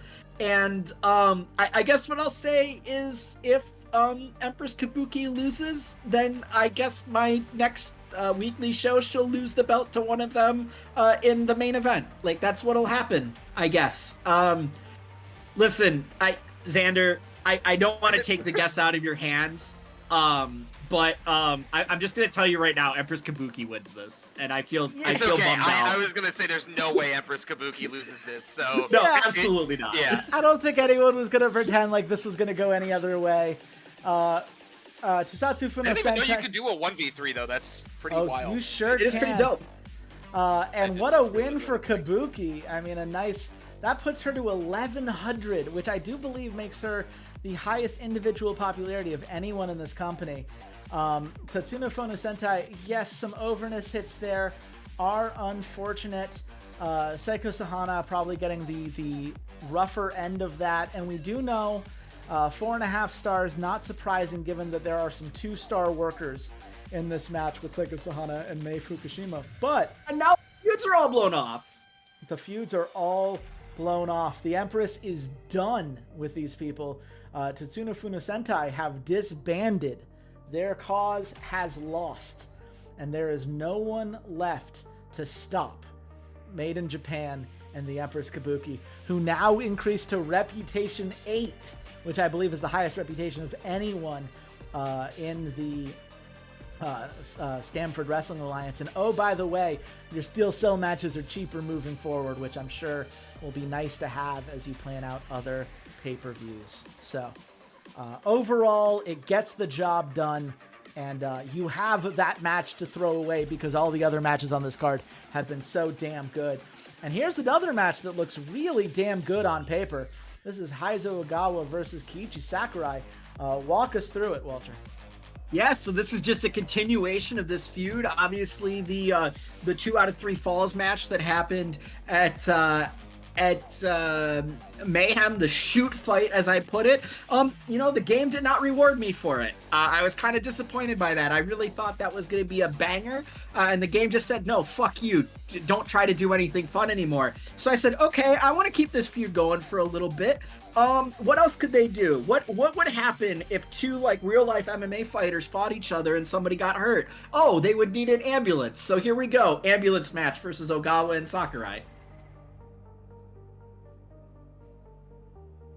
It's kind of that simple, Xander. Listen. Listen. Keiichi Sakurai has to win this. Keiichi Sakurai has to get the upset and win this. You are convinced that Sakurai gets the upset, huh? Why do you say that? It has to happen. Why? Because it has to happen. It's an ambulance match. Okay. And you expect the heel to come in and put the face in the ambulance, but Keiichi Sakurai is going to close down on Heizo Ogawa's run here, do the most crazy upset thing possible, and propel himself as face of the company. It's all happening right now. That is an interesting theory there, Xander. It's happening right now. Walter, what is happening right now? The heel wins because it's Walter. Come on, Xander. You know better than this. I love heels. Look, he gets to be a face of the company anyways. I mean, fair enough. Okay. Absolutely. That's a 5 3/4 star match. I mean, Walter, that's... The new challenger gets blown off, but Fighting the Darkness only gets more hype. This is the fun thing about interlocking feuds, because Heizo Ogawa and Keiichi Sakurai's feud is still going hot, just in a different way. I've never seen this before. We're discovering new things together because this new challenger feud is blown off, but that one retains thanks to Kaito Sakura and his heel turn earlier on. Keiichi Sakurai is on his way to becoming face of the company. The championship match certainly getting a nice boost here. And the ambulance match, 1 point away from becoming a Silver Star gimmick match. That's going to happen sooner rather than later. But man, oh man, what an interesting match here. And another really strong score as we head into the last couple matches of the night. I am stunned. I am shocked. I'm very proud of my roster, and I hope that these last two matches live up to what everybody else has done so far.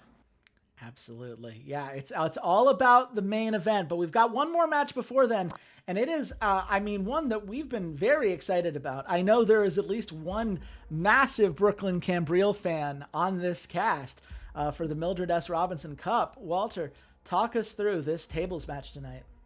Yeah, this is a continuation of Brooklyn Cambrille and Jessie Mallory. Brooklyn Cambrille, winning the belt at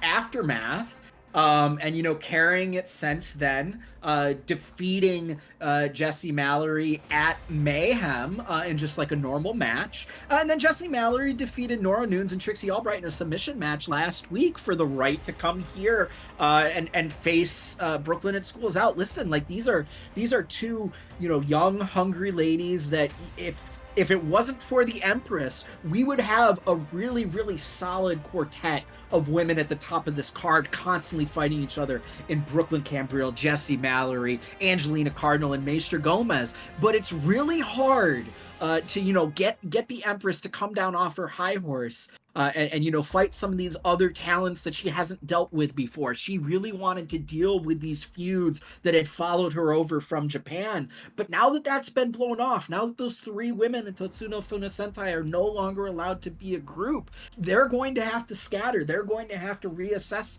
what they're going to accomplish, and maybe some of these other women are going to get a chance to go after the Empress. And given what I unlocked by making this belt a silver belt, perhaps Brooklyn Cambrille will give up this title to challenge the Empress. There are a lot of angles here at play. Look, Jessie's got potential. That's her gimmick, but it is also just a true statement looking at the 4'4", 29-year-old. But I'm just going to take a shot in the dark here, Xander, and say that you're pulling for Brooklyn Cambrille on this one. Brooklyn. That's it. There's no argument. Brooklyn wins. Period. Brooklyn's the best. BC on top. does Brooklyn indeed win here, Walter? The faithful shall be rewarded. Brooklyn Cambril does win this match. She sure does, and it's a 6 1/4 star match. Let's fucking go. Brooklyn says you're welcome. Brooklyn, Check man. PayPal. Check PayPal. That's huge. PayPal. That's Check PayPal. that Oh, is face of the company status too, baby. Brooklyn is on the path. It's a little bit of a hit for Jessie, but nothing that she can't handle. That is huge for her. On the way to being the face of the company. No holy shit moment, but still a lot to love about this one. It is a rating boost for tables matches in the future, which is huge. And the Mildred S. Robinson Cup, I mean, you have just been building this up slowly but surely, and it is a very lucrative belt now. Brooklyn Cambril's reign has really pushed it to new heights, and the Supreme Deity very much standing atop these tables, victorious, and the crowd is loving it. So well done. I am very proud of Brooklyn and Jessie. I know that they might be destined to do this forever, so I'm very proud of them and that match. So well done, ladies. Absolutely. But we are not done. There is one more match, the Stanford Wrestling Alliance World Championship. It is a fatal 4-way elimination match between Christopher Devlin and 3 different members of the Lads. Now, Walter, you mentioned before you do not believe that just because there is a champion and more people in the ring, that naturally gives an advantage. But given that all of these people are on the same faction, how is Christopher Devlin meant to overcome this? Well, knowing Christopher Devlin, he has cashed some checks maybe his butt can't cash, right? He has created a lot of enemies inside the SWA. He has put down some usurpers in the Axel Dusts of the world. He absolutely squashed Chase at Mayhem, ending, what may have been the Chase movement. But, they keep fighting back. Chase and Connor Cretin, having been defeated by Christopher Devlin before, fought their way through the Dominatus Tenebris Challenge. Jules Murphy emerging from the shadows and away from Drew King, showing that he also is worthy of challenging for the SWA Championship match. But here's the thing I know. Christopher Devlin doesn't feel outnumbered here because he knows he doesn't have to walk out there. He could stay in the back for as long as he wants. These other men have to pin him at some point, and he is going to make the other 3 men in this match fight each other before they even sniff a chance at trying to put his shoulders down on the mat for the 3, 2, 1. So does that bond actually mean anything when you have to eliminate 2 of your faction members and then the SWA champion? Well, the tactics that Devlin is trying to pull tonight are clear. Is that enough, Xander, or do you believe that this is the moment? Nope, it's not enough. It's Christopher Devlin. Okay, so you do believe that it is enough for Devlin to retain then? Yes, sorry, I apologize. I misunderstood the question. Yes, Devlin retains. Okay. Walter, does Devlin indeed win this elimination match? Oh, the Hitman retains, baby. He retains so easily. He sure does, with a 5.5 star match. And that eliminates all 3 of them.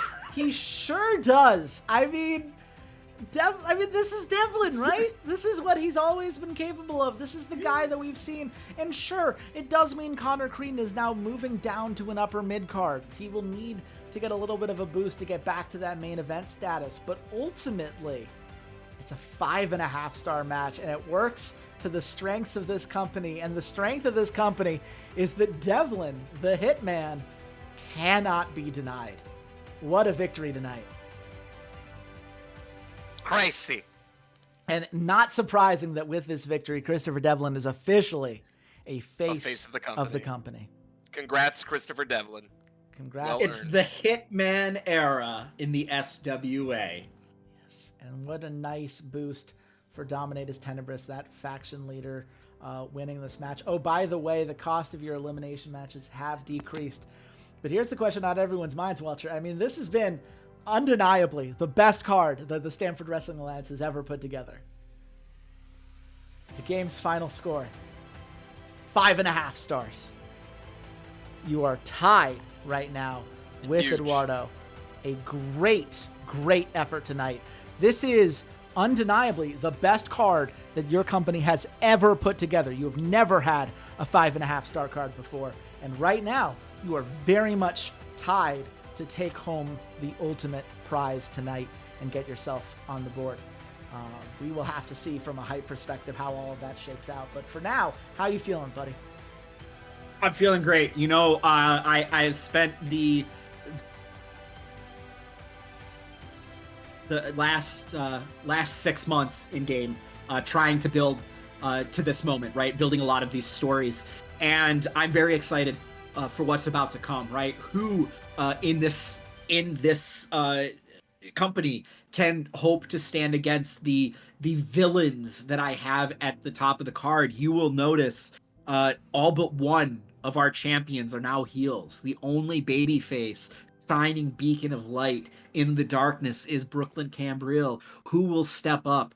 Craig Opley gone for who knows how long. Tyler Dynamite defeating a monster, and maybe he's a bright shining light that we can hope can push us into the next era. But I have a lot of things written in my notebook, and I'm very excited to see where the civil war between Short and Eternum goes, where the brothers of the Gastons falling apart end up, and maybe I have a surprise up my sleeve. But we shall certainly see. I'm very happy, and I do thank Journey of Wrestling for finally not bullying me for once.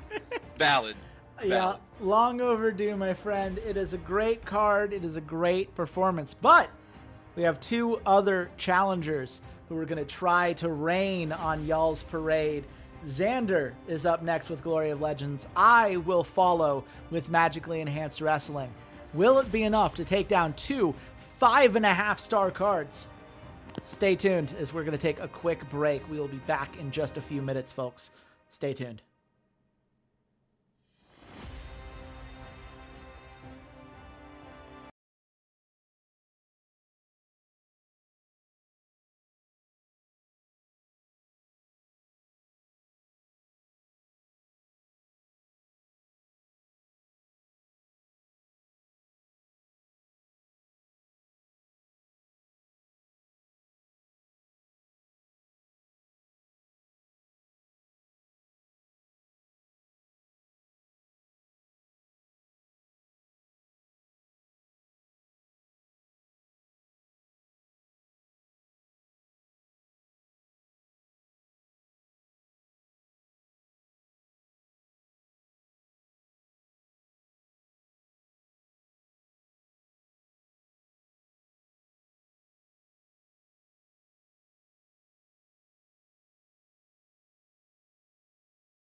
Now, we are back, ladies and gentlemen, with the second half of our gold pay-per-view evening. So far, Eduardo and the Campeonato de Luchasaur and the Stamford Wrestling Alliance, led by Walter, have both secured 5.5-star pay-per-views. At most of our pay-per-views so far, that is enough to win. And we'll have to see how the hype ultimately shakes out between the two, assuming that we go with that tiebreaker. But there are two other competitors here tonight who would love nothing more than to rain on that parade and steal the point for themselves. One of which, of course, is Xander with the Glory of Legends promotion. Xander, as we head into Bring the Heat, what can fans expect tonight? Listen, we got a lot of hype matches for the gold pay-per-view. You can see it there. 16 matches on the card. We've got all the belts up for grabs. We've got some big feuds starting, some big feuds ending. We've got major faction shakeups happening. There's a lot of stuff to see here tonight. Absolutely. And with so much to see, it makes sense that we just jump on in. Look at this poster. I think each poster has had exponentially more people coming through. I believe that's true. But I mean, look, with so many signature faces of the company, it's not a surprise to see so many people excited for Bring the Heat. But we start with a very interesting 5-way arena parking lot brawl match. The fights begin even before they step foot inside the arena tonight. How did this match come together, Xander? Yeah, listen, you've got some of our most talented folks at the lower end of the card, right? You see Christian Quinn, you see Callie Vicious, okay? Paisley Overholt, another name that has been thrown around there a bunch. Leah Jacobs and Kyra Valeria, who are, quite low, but have been in some big matches, even gotten some wins, and this is really, again, this is that battle for who is going to move up the card and get those better opportunity matches. And not for nothing, there's 3 names on this list that are the most likely to do it. It's Callie Vicious, it's Paisley Overholt, and it's Christian Quinn. Well, you heard it here, Walter. Those are the 3 that you should be keeping an eye on. I'll be honest, I do not have a lot of faith in Paisley, given how much shit Xander talked about Eagle, who has the exact same stat line. But of the 3 he named, who do you think deserves the nod most? I'm going to say Christian Quinn here, and that's because if you get that overness, just 1 point, now you're looking at a 4-3 that is in that kind of mid-card kind of spot, but that he's towards the upper end of that, right? Doesn't take a lot to push him much further up the card. That would be my choice, but my heart says Kira Valera. I just love that name. I know they're not great. The Neon Supergirl 0-6. That's what my heart would say. My head says Christian Quinn. Well, you heard what his heart and his head say, Xander, but from what I have written down, neither of those are the way that you went tonight. That's correct. And I will say that, Chase, you read it perfectly. Paisley Overholt will not be winning under any circumstances tonight. It's Callie Vicious's time to shine. She's got to blow off the Exile feud. She's been going with Leah Jacobs for a long time, and Leah cannot keep up. Callie throws it down, and even though Christian Quinn comes up and puts on a good show with her, he just doesn't have what it takes tonight. Callie Vicious is going to be the one taking it home and defeating Leah Jacobs. Yeah, we see here, it's a holy shit moment. Callie Vicious hitting Kyra Valeria with 3 consecutive finishers. It's a nice level up for your custom feuds. Your custom feuds now start with a nice 20 bonus, I believe, which is really nice given how often you utilize those. It is only a 4-star match, which is not particularly surprising given the, let's say, lower end nature of this particular match, but I think a very strong start and a nice win for Callie Vicious, who continues to climb her way as she continues the push to one day be a main eventer. Indeed. But next up, we have a 10-way street fight match. A lot of very interesting names in here, Xander, as each of these 10 competitors try to set themselves apart. Who should people be looking at as real threats to win this one? Yeah, so I mean, listen, first and most notable, okay, someone in a singles match that is not normally a singles match, you got Wolf Klein, okay? Wolf Klein and Bear Winter, of course, the two notable members of Vinland Saga, our Viking tag team. But Wolf has been trying to show up more and more in the solo matches. He hasn't been able to get a win. He's been in some big battle royales. He's even come close, making it, pretty deep, but hasn't been able to get a win tonight. Simultaneously, you've got Colin Torwell in here, 4'4", 34 years old, has been in a lot of matches that are working up toward that main event status. You're seeing Deputy Newland, another guy who just had that feud get blown off with Phil Hangtime, was in some massive matches, is surprisingly close to going over after not being anywhere near it, and close to being a main eventer. You've got one of the most notable lieutenants for the Burn It All Down faction in Krieger, who's here tonight. And then you have another guy that everyone knows and loves, Dietrich Mullen, who's been just absolutely cruising to wins, climbing the card. No one has been able to stop him. No one's been able to get in his way. You've got another talented wrestler in Jay Avalon. Rich Larson and Ryan Fox, both talented in their own right. And most notably, you've got Kenny Diaz on a card. He has been bouncing back and forth, and as surprised as everyone is, he's here tonight, and he's actually a contender to win this. Yeah.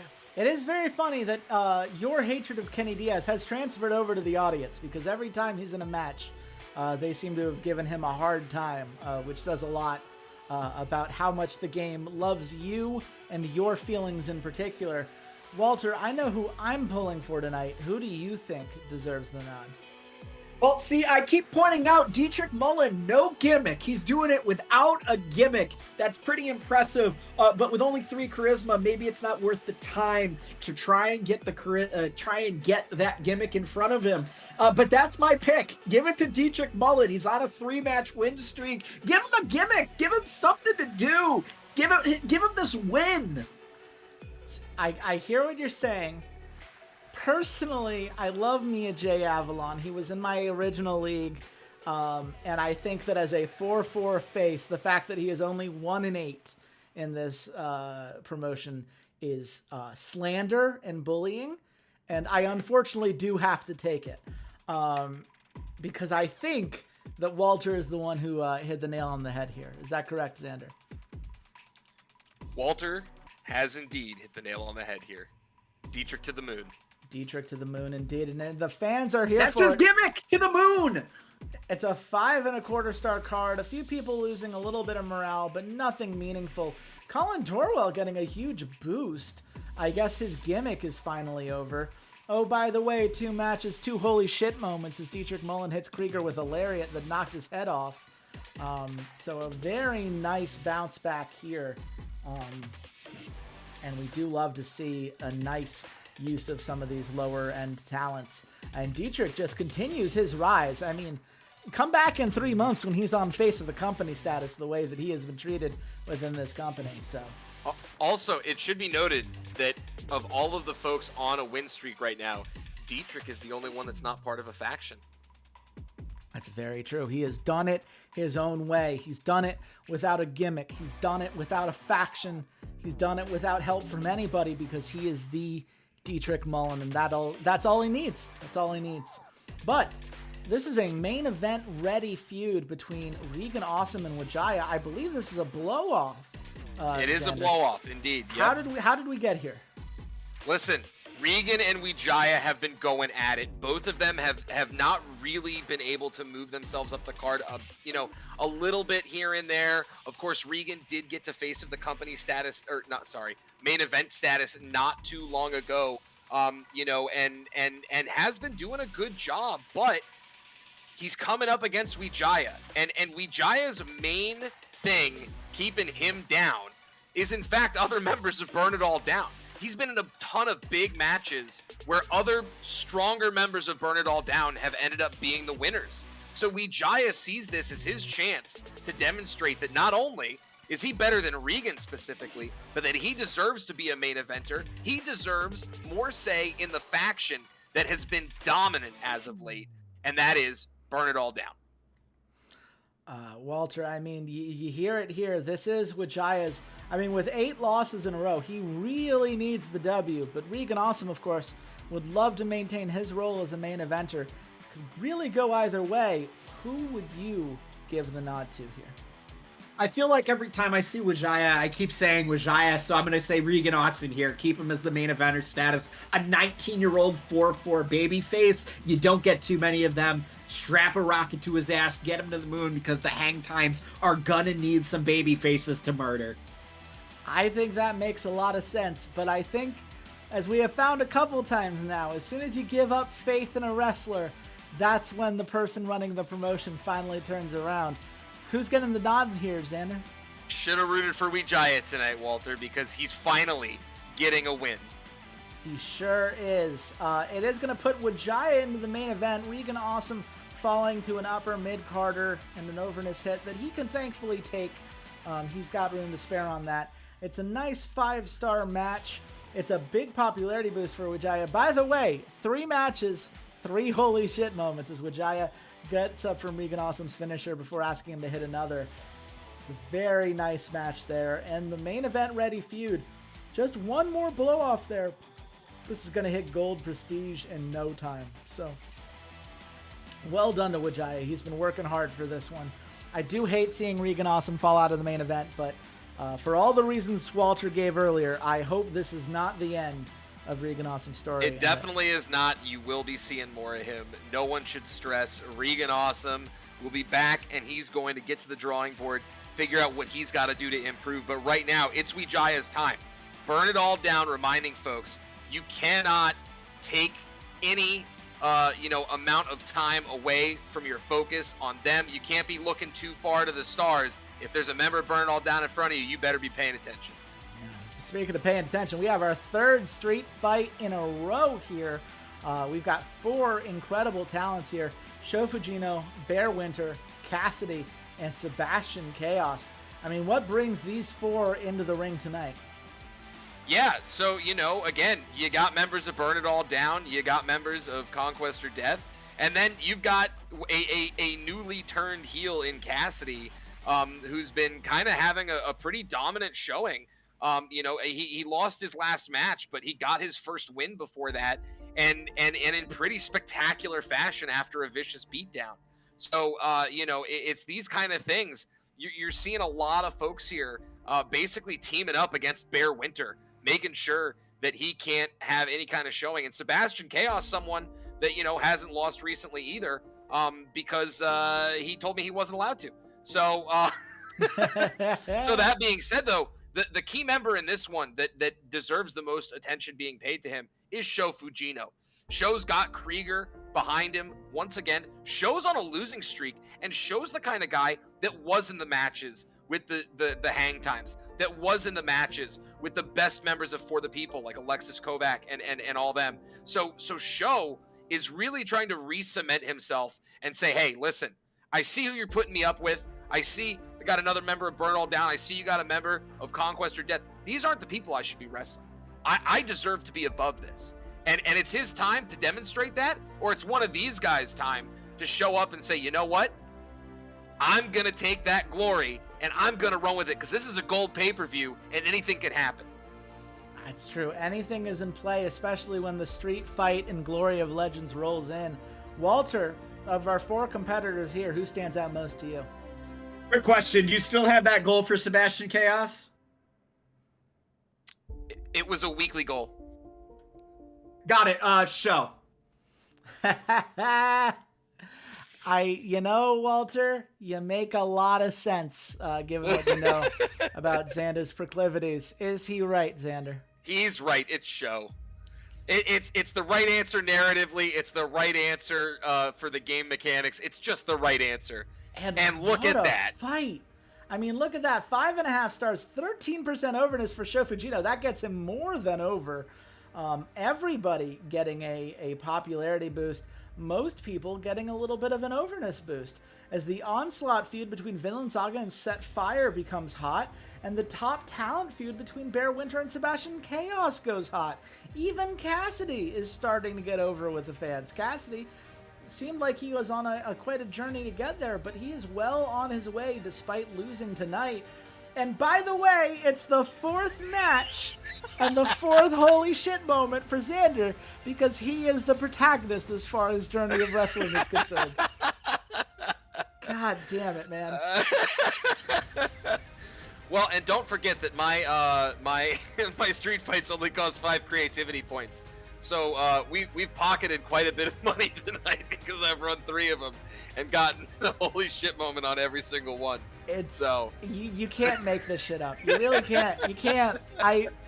We're 4 matches into a 16 slot card, by the way. So let's see just how high this bank account's gonna go.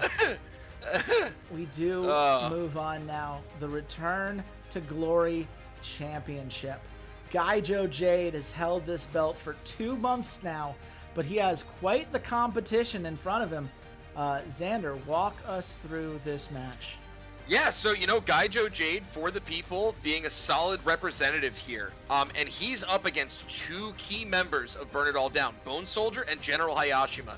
General Hayashima, who, again, was kind of the mediator between a lot of factions, took a ton of losses and most notably got his win when he did that official heel turn. But then on top of that, in this match, you've got Carson Gold. Carson Gold, of course, someone who was notably a core member of Band of Brigands when that was around, and now has been making his own run on just trying to do his own thing now that he's been recruited into For the People. So it's really him and Gaijo sort of disagreeing about who should hold on to this belt, and it's Bone Soldier and General Hayashima doing everything they can to take it away from For the People.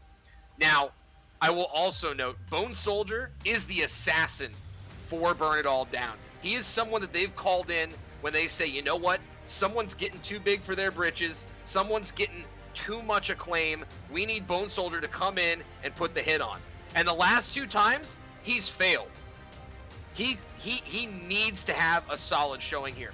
Meanwhile, Gaijo not just wants to make sure he keeps the belt, Gaijo doesn't want to especially give it over to Burn It All Down. He might be okay with Carson coming away with a win because they work together on a lot of things, and Carson is also, of course, someone who's very notable in this promotion, got a win recently after a bad losing streak, but both of them want to do everything they can in this ladder match to make sure that Bone Soldier and General Hayashima cannot take it off him.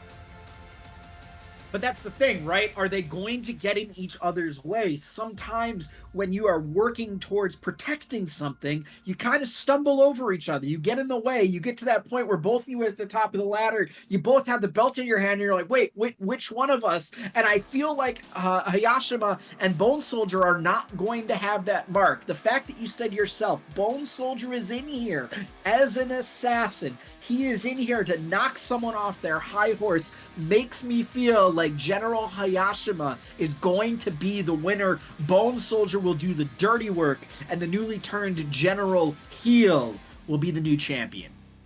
I mean, I like how that story would go, but I'm looking at my notes here, and the fun part for me, I don't know where this match is going to go, because when we made it together, you, Xander, did not know where this match was going to go.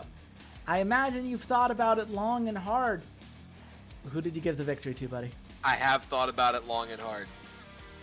And there's only one possible answer. Walter, you're close. You're very close. Because Burn It All Down do take it tonight.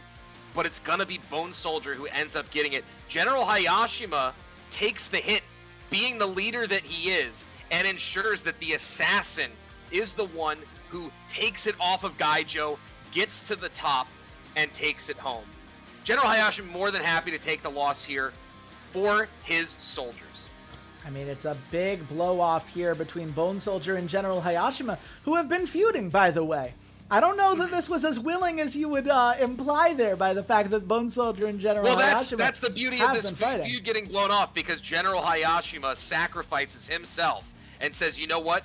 You can take the feud home, but at the end of the day, it's going to be, a move forward on this. Wow, the huge rain hit for the Return to Glory belt. Gaijo had it for a couple months, but he did not he only had one defense. This is Yeah. a belt that we haven't necessarily Listen, seen. I will say that as a promotion, we kind of expected this might happen. It's a bronze belt. We're okay with it. It's at the end of the day, it's not a big deal. The narrative storytelling that had to happen here is more important. And again, Burn It All Down cannot be messed with. You know, they did win the feud against Conquest or Death, but bear in mind, that was barely a win. They are not happy with the margin of their victory and how it happened. And they wanted to show up on the biggest stage, the biggest night possible, and demonstrate that they are the new faction to be worried about, and that Johnny Hangtime and the Hangtime brothers need to be looking at every single match Burn It All Down are in and be concerned. I mean, with a 5 3/4 star match, I think you've certainly accomplished that. Bone Soldier now just 38 points away from starting his own journey to becoming the face of the company. And I gotta be honest with you, a guy named Bone Soldier becoming the face of Glory of Legends feels pretty cool. We'll see if it does feel pretty cool. But we have a journey to get there, and it starts with this triple threat ambulance match as we see Anastasia, Danny Cole, and Hinata Shiroki going head-to-head. Danny Cole, of course, part of the Triple Glory Championship, which is not being defended tonight, which frees her up for this. Actually, is it being defended tonight? I think it might be, actually. I do believe it's being defended. I do believe Danny Cole is wrestling twice. I think they're wrestling twice. Okay. Yep. So yep, she's wrestling twice. So walk us through it here. What brings Danny Cole to this match, given such a big title defense coming up soon? Well, if you'll take a look at those feuds up at the top, right? So Anastasia and Hinata have been going at this for a hot minute, but Anastasia has also been working against Danny Cole for quite some time. And Danny Cole, you know, has to their credit, moved pretty far up. They were right around 600 popularity when they started here. And in big part through the Triple Glory, through the work with Brigantia, has made moves. And this is the first time that Danny Cole has been in a match of this caliber as a solo. And Danny Cole, of course, wants to represent not just Brigantia, but also, you know, their own interests and say, hey, I should be in these matches. I'm only 19 years old. I am not someone that should only be considered for trio matches. I'm someone that can stand and fight with two of the best women in the promotion, with Hinata Shiroki and with Anastasia. Meanwhile, Anastasia looking to cement herself as the most dominant heel that isn't currently wearing a belt. You know, she thinks that she's got what it takes to continue a run that will propel her above someone like Emily Everett, that will push her to where Ume and my other belt holder are right now. I can't remember her name off the top of my head. And Korosaru, I believe is who you're thinking Korosaru, about. there we go. Korosaru, yeah. To where to where Ume and Korosaru are. Meanwhile, Hinata, she was someone that was constantly wrestling in those matches as the third person, you know, just not getting it over Emily and Ume and just missing out. And now she's been on a terrible losing streak that she desperately wants to turn around and move her way back up so that she can re-cement herself as someone that deserves title shots. Yeah, a lot on the line. Each of these competitors with something to prove. I do find it very funny that Danny Cole's gimmick is Bright Future, but she is actually part of Brigantia rather than the trio known as Bright Future. Walter, which of these three are you giving the nod to today? Anastasia. I don't have a good reason for other than she's the hardcore lady, and an ambulance match is typically pretty hardcore. That does seem like some fair reasoning here. I know where this one is going, but I am curious, Xander, why you are giving the win, I believe, to one Hinata Shiroki. Okay, here's how it goes. Anastasia comes in and beats the crap out of Hinata and Danny Cole. However, when Anastasia is trying to finish off Danny Cole, Hinata regains her strength and comes in and finishes the fight. And that's the storyline here. Hinata needs to make her way back up this card. This promotion has a ton of very strong heels right now. And Hinata knows that she needs to be one of the few faces at this level that can contest them. And despite Anastasia being a force to be reckoned with, Hanada playing intelligently, wrestling intelligently, waits for her perfect opportunity and is able to overcome Anastasia. It's a nice win for her. And, you know, you mentioned the story here. The fans are into it, getting that extra half a point boost, helping it become a 5.5-star match. Anastasia loses a little bit of overness, but nothing she couldn't take on. It's a nice 5.25-star blow-off feud between Anastasia and Hanada. No holy shit moment, but the greatest wrestler feud now gets an extra 10 hype at a baseline moving forward, which, given the number of feuds being blown off right now, I am sure you are going to utilize quite well as the one who always min-maxes the hype. So, well done there. And Danny Cole immediately has to get back into the ring after being taken out so hard by Anastasia because Brigantia needs to fight off the Young Revolution. Talk us through this Triple Glory match. Yeah, well, first of all, I'll say it's a good thing and definitely wasn't calculated beforehand that Danny Cole was at 0% fatigue and has the injury resilient, trait there. Definitely didn't think about that. That didn't factor into them wrestling twice back-to-back at all. Just happened to work out that way. So despite taking a beating from Anastasia and losing out to Hanada, Danny Cole's ready to go. And Brigantia are looking to get their title defense here once again against Young Revolution. Now, Young Revolution came out. They've been working hard to try and get the upset going here. They know that they are the new faction. They're the I want to say the younger, but they're only younger in terms of how long they've been around. However, again, they've got a different idea about how to do things. And so there's a core philosophical disagreement between these two face-oriented factions. Now, that being said, General Hayashima is here tonight. And General Hayashima has a pretty substantial feud with one member of this promotion. And that's going to play an impact. It seems like you're hiding that for some dramatic reveal later on. So without knowing who it is that General Hayashima is feuding with, Walter, which of these two trios do you believe is getting it done tonight? Oh, I was calling Young Revolution anyways, just because you're making somebody fight right after an ambulance match and a trios match. Like, I don't care what fatigue level they have or what traits they have. Like, come on, my guy. There is no way that trio is fighting at full strength with Danny Cole having been in that ambulance match. Give it to Young Revolution, please. I mean, that makes a lot of sense to me, but if my notes are correct, Xander, I believe you disagree. I do disagree, which is why this is a special referee match. Despite Brigantia not being at full strength, General Hayashima is not a big fan of one member of Young Revolution. And because of that, when it looks like Young Revolution's about to win, General Hayashima puts his thumb on the scale, and Brigantia retain their title for a 6th time.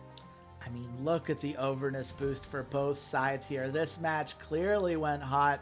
The Faction on the Rise feud between Brigantia and Rising and Bright Future became hot. Love Hendricks is starting to get over with the fans. Coda Super and Matt Robinson are now over with the fans, bringing each of them, I believe, to 4-4s. It's a hot match between these two trios, and it's like, this is where the stacked feuds really come to play, because you didn't just have the trios feud. You had a faction feud, and you even had a singles feud between Coda Super and Matt Robinson. And all of that plays in with another holy shit moment as Danny Cole spears Sinister Tengu through the barricade, summoning an energy that we did not see coming after that ambulance match. And it's a nice win and a nice boost for Brigantia Rising, who with two hot members now become a Reputation 5 faction. We love it. We love it. Well, I think Walter may have some strong feelings about the ambulance match going to You just totally buried ambulance matches, by the way, by doing that. You fucking, like, oh yeah, it was an ambulance match. Yeah, like, God damn it. Listen, I let the heels win most of the street fights tonight, okay, Walter? So I met you halfway this evening, okay? That's not my problem.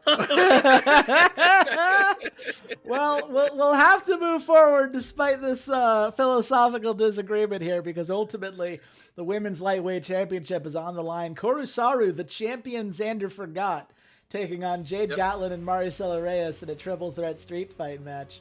Xander, how'd this one come together?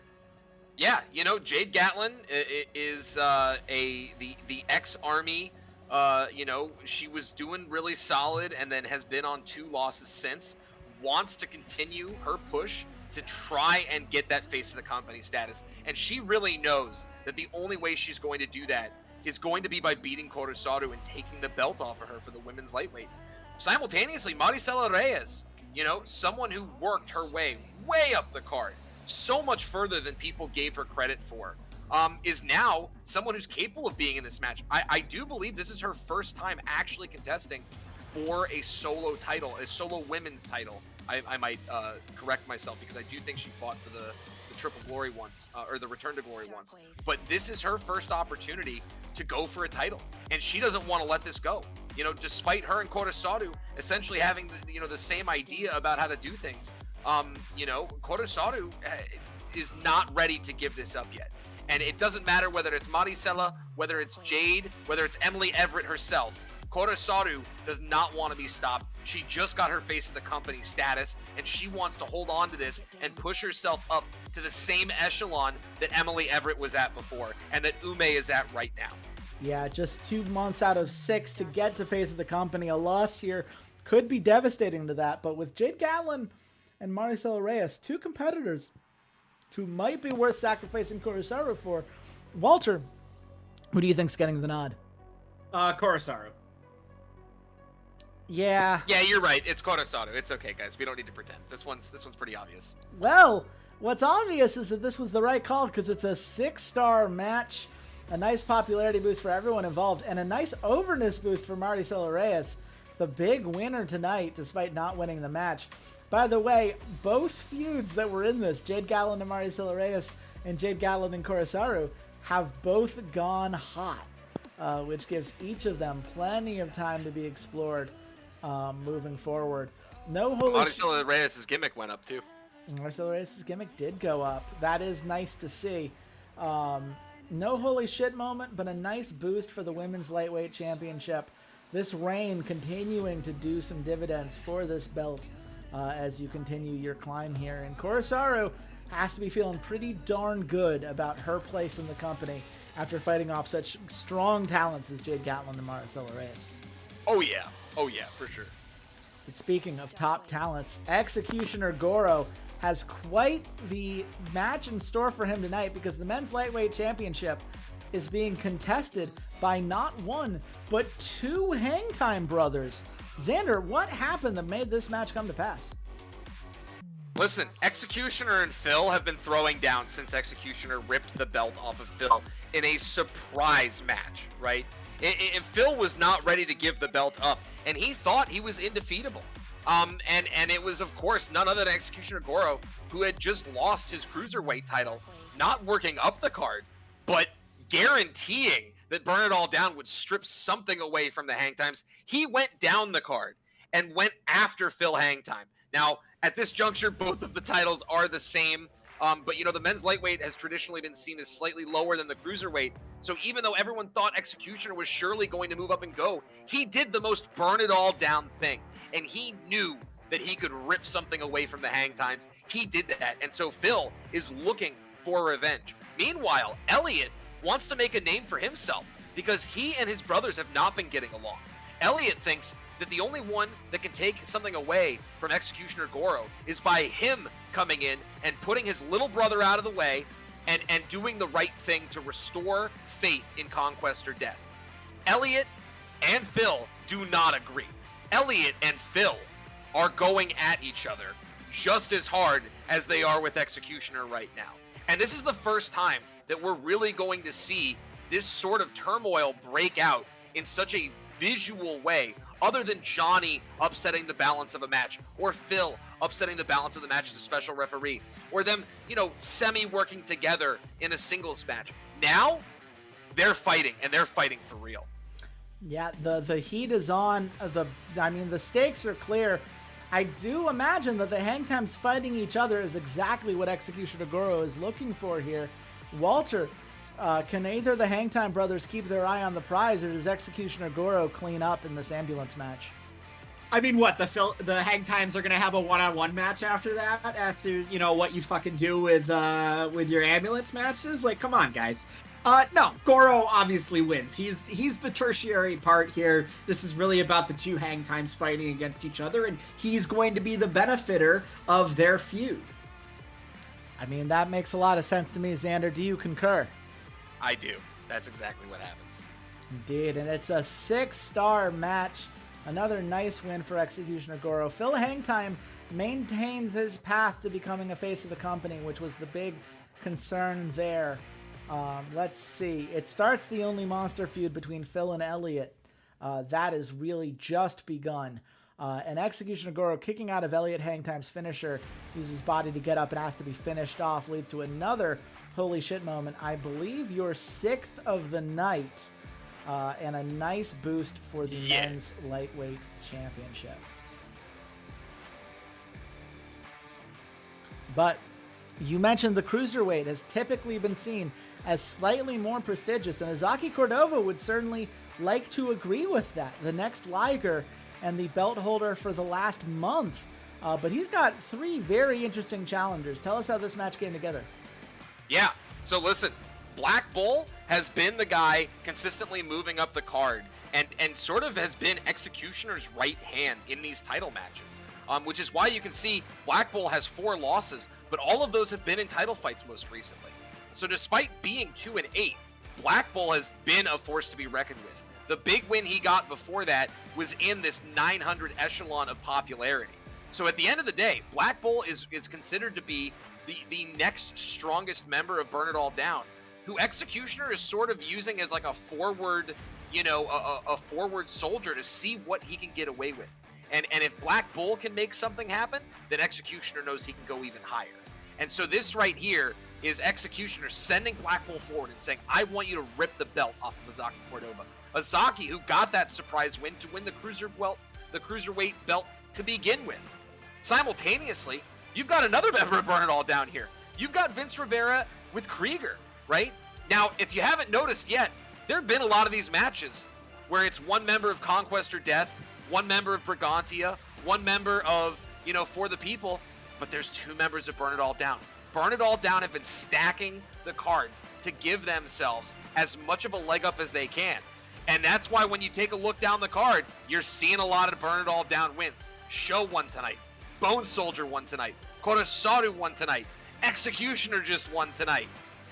And that begs the question, is the strategy going to continue to work for the cruiserweight belt? Serpentine, of course, is the dark horse in this race, but he's somebody who is so close to getting that over and is so close to becoming a 4-4. And as a face, a former member of, a Band of Brigands is somebody that could have a huge showing here. But at the end of the day, like I said, it's going to come down to the overall strategy that Burn It All Down have been employing tonight. Yeah, they've clearly tried to stack this in their favor. Walter, do you think that they succeed, or does Azaki manage to hold on? I mean, a babyface has to win at some point, right? Like, they gotta keep a belt at some point. And as much as I do want to just put it on Black Bull, this feels like you could start pushing Azaki up the card into the face of the, company stratosphere and potentially build up another baby face for the Hang Times to potentially deal with. Give it to Cordova. I love that you of all people are saying that a face has to win sometime, given the card that we saw earlier tonight. But I don't disagree with your logic. Xander, is Azaki maintaining his spot as the cruiserweight champion? It is Azaki maintaining. What happens here? Azaki comes in hot, ready to go. He knows after watching everything happen that he needs to be the representative that For the People need tonight. He needs to be one of the shining lights remaining because there are so few. It's really down to him, Alexis, and God, I cannot remember my wrestlers' names today. which is definitely a good look. Alex Jim, it's down to him. You know, Heika's still in it too, but there are so few faces left. There are so few people representing the goodness in this promotion left. And so he watches, he waits, and he uses an opportunity that's set up by Brigantia, by Serpentine Suprema, and he capitalizes on it and crushes the Burn It All Down members, puts Black Bull in his place, and reminds Executioner Goro that even though he isn't somebody that was considered to be someone able to contest this belt, he's here now, and it's going to be hard to take off his waist. It's a big boost for the Men's Cruiserweight Championship. It is a solid start to the Black Bull versus Azaki Cordova feud. Black Bull is not giving up on this belt anytime soon. Serpentine Suprema, you mentioned, I mean, he was at 66%, so he's still got a ways to go before he's over with the crowd. But thanks to tonight's match, he is starting that journey. I believe he's got 10 percentage points left to go to get there. But if he gets there, that is a 4-4 face that you would love to be able to utilize. Definitely a match that lifts everybody up with 5 3/4 stars, and another great title shot. Yeah, and Brigantia are very happy seeing Serpentine do that well. I'll be honest. I didn't expect it. The fact that Serpentine's able to stand in there with Vince and Black Bull, and of course Sasaki, and have that kind of showing, they're cheering for him right now after their title defense. Absolutely. But of course, we have the Tag Team Championships next. This is a triple threat elimination match between Castle Crashers, Oda's Revenge, and Blot Out the Sun. Xander, how did this match come to pass?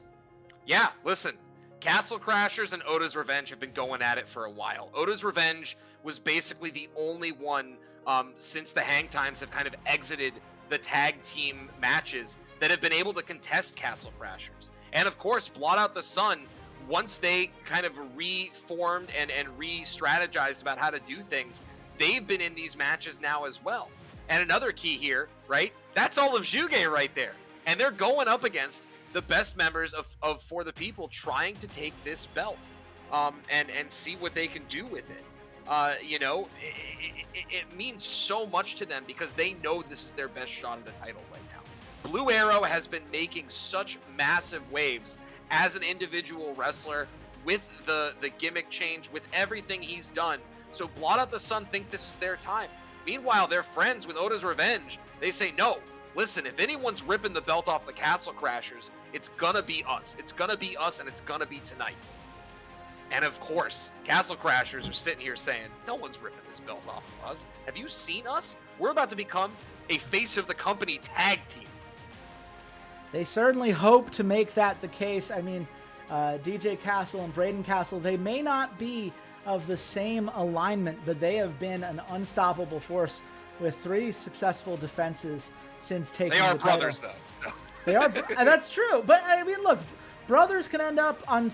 We have seen with the Hang Times, right? The brothers can feud. We have. And there can be some disagreements, but they have been on the same page.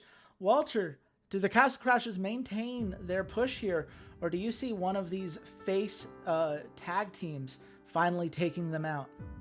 You know, the fact that you bring up the fact that Castle Crashers could potentially become main eventers as a tag team caused me pause, because I really did think they were going to lose the belts tonight, but that would be one hell of an accomplishment on your part. So I'm going to scrap everything else I was going to say. Castle Crashers are the ones who take this home.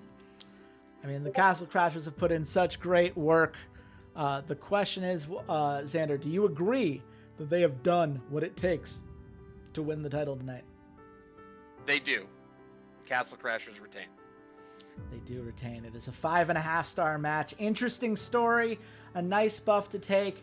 It's a nice 26 popularity point. They're still on their way, but we'll have to see. Neither one of them individually, I think, starts that journey quite yet. I don't know what the gap is in popularity between the two of them. They've been together for so long. Oda's Revenge versus Blot Out the Sun is now a hot feud, which is very nice to see. I'm sure you're going to be excited to have that in your arsenal.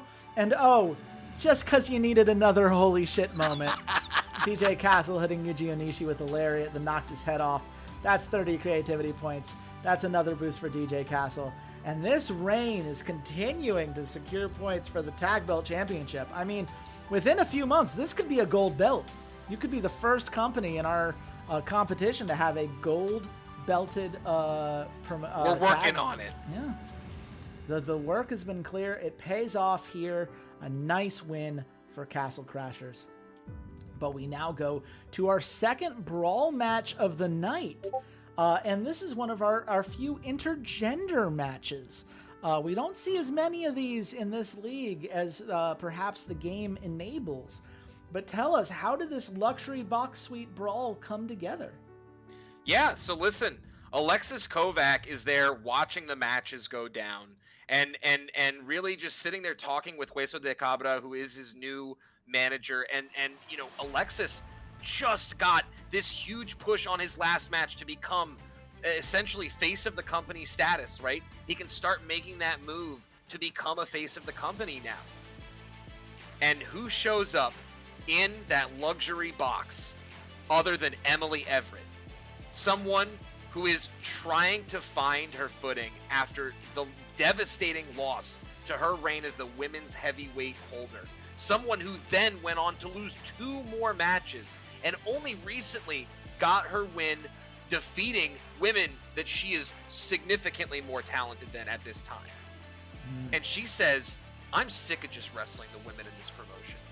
I should be the one ready to fight Johnny Hangtime, ready to fight Alex Jim, who are inarguably the 2 most dominant presences in the promotion currently. She says, I'm looking beyond Ume. I'm looking beyond anything else there is to offer. And here she sits, seeing Alexis enjoying his newfound fame, his newfound glory, and it boils her blood. And before Alexis can even realize what's happening, Emily starts assaulting him in the box. I mean, you hear it here. Like, this is Emily perhaps catching Alexis off guard. Walter, do you believe that Emily is going to take a W and prove that she is indeed on that path to becoming the next champion, contesting for that Emperor's belt? Or does Alexis Kovac, despite his 5-loss streak, finally turn things around and perhaps solidify his own journey to being a face of the company? Absolutely think that Emily Everett is going to get the win here. I do think this is the time that you're going to push Emily Everett for that Emperor's belt. And, you know, Xander has made it very clear that that was his intention with Emily Everett, was to push her up the card, was to have her potentially challenge the Hang Time for their supremacy here. So you got to start somewhere. She's got to beat somebody. And Alexis Kovac feels like the perfect person for her to begin her ascent up the card. I mean, you hear it from Walter. I think that makes a lot of sense. If Emily's going to contest for the title, she needs to be able to beat someone like an Alexis Kovac. But I got to say, I'm looking at my notes here, Xander, and I believe you might have another plan. I did, but then I didn't, because I remembered that Alexis is not currently working toward face of the company. So it's okay for him to lose this. He does get surprised. He does get taken aback. And Emily comes in and drop kicks him in that luxury box, and she gets her win tonight. She sure does. That will prevent Alexis from starting the climb to being face of the company. But Alexis with a 5.5-star victory here. A very nice start for her as she continues to try to prove herself. Yep. Oh, what did I say? You said Alexis, which is fair. My apologies. The names. But okay. Emily getting the 5.5-star victory here. She needed to win this one. I agree with everything Walter said. If she's going to contest for the biggest belt in your company, she needs to be able to beat someone like an Alexis Kovac, and she does indeed do so. Is there a holy shit moment? No, there is not. But it is very nice for a brawl match. Continues to get some good experience there. And we will see what she does with it. I don't think Alexis is ready to let this loss go.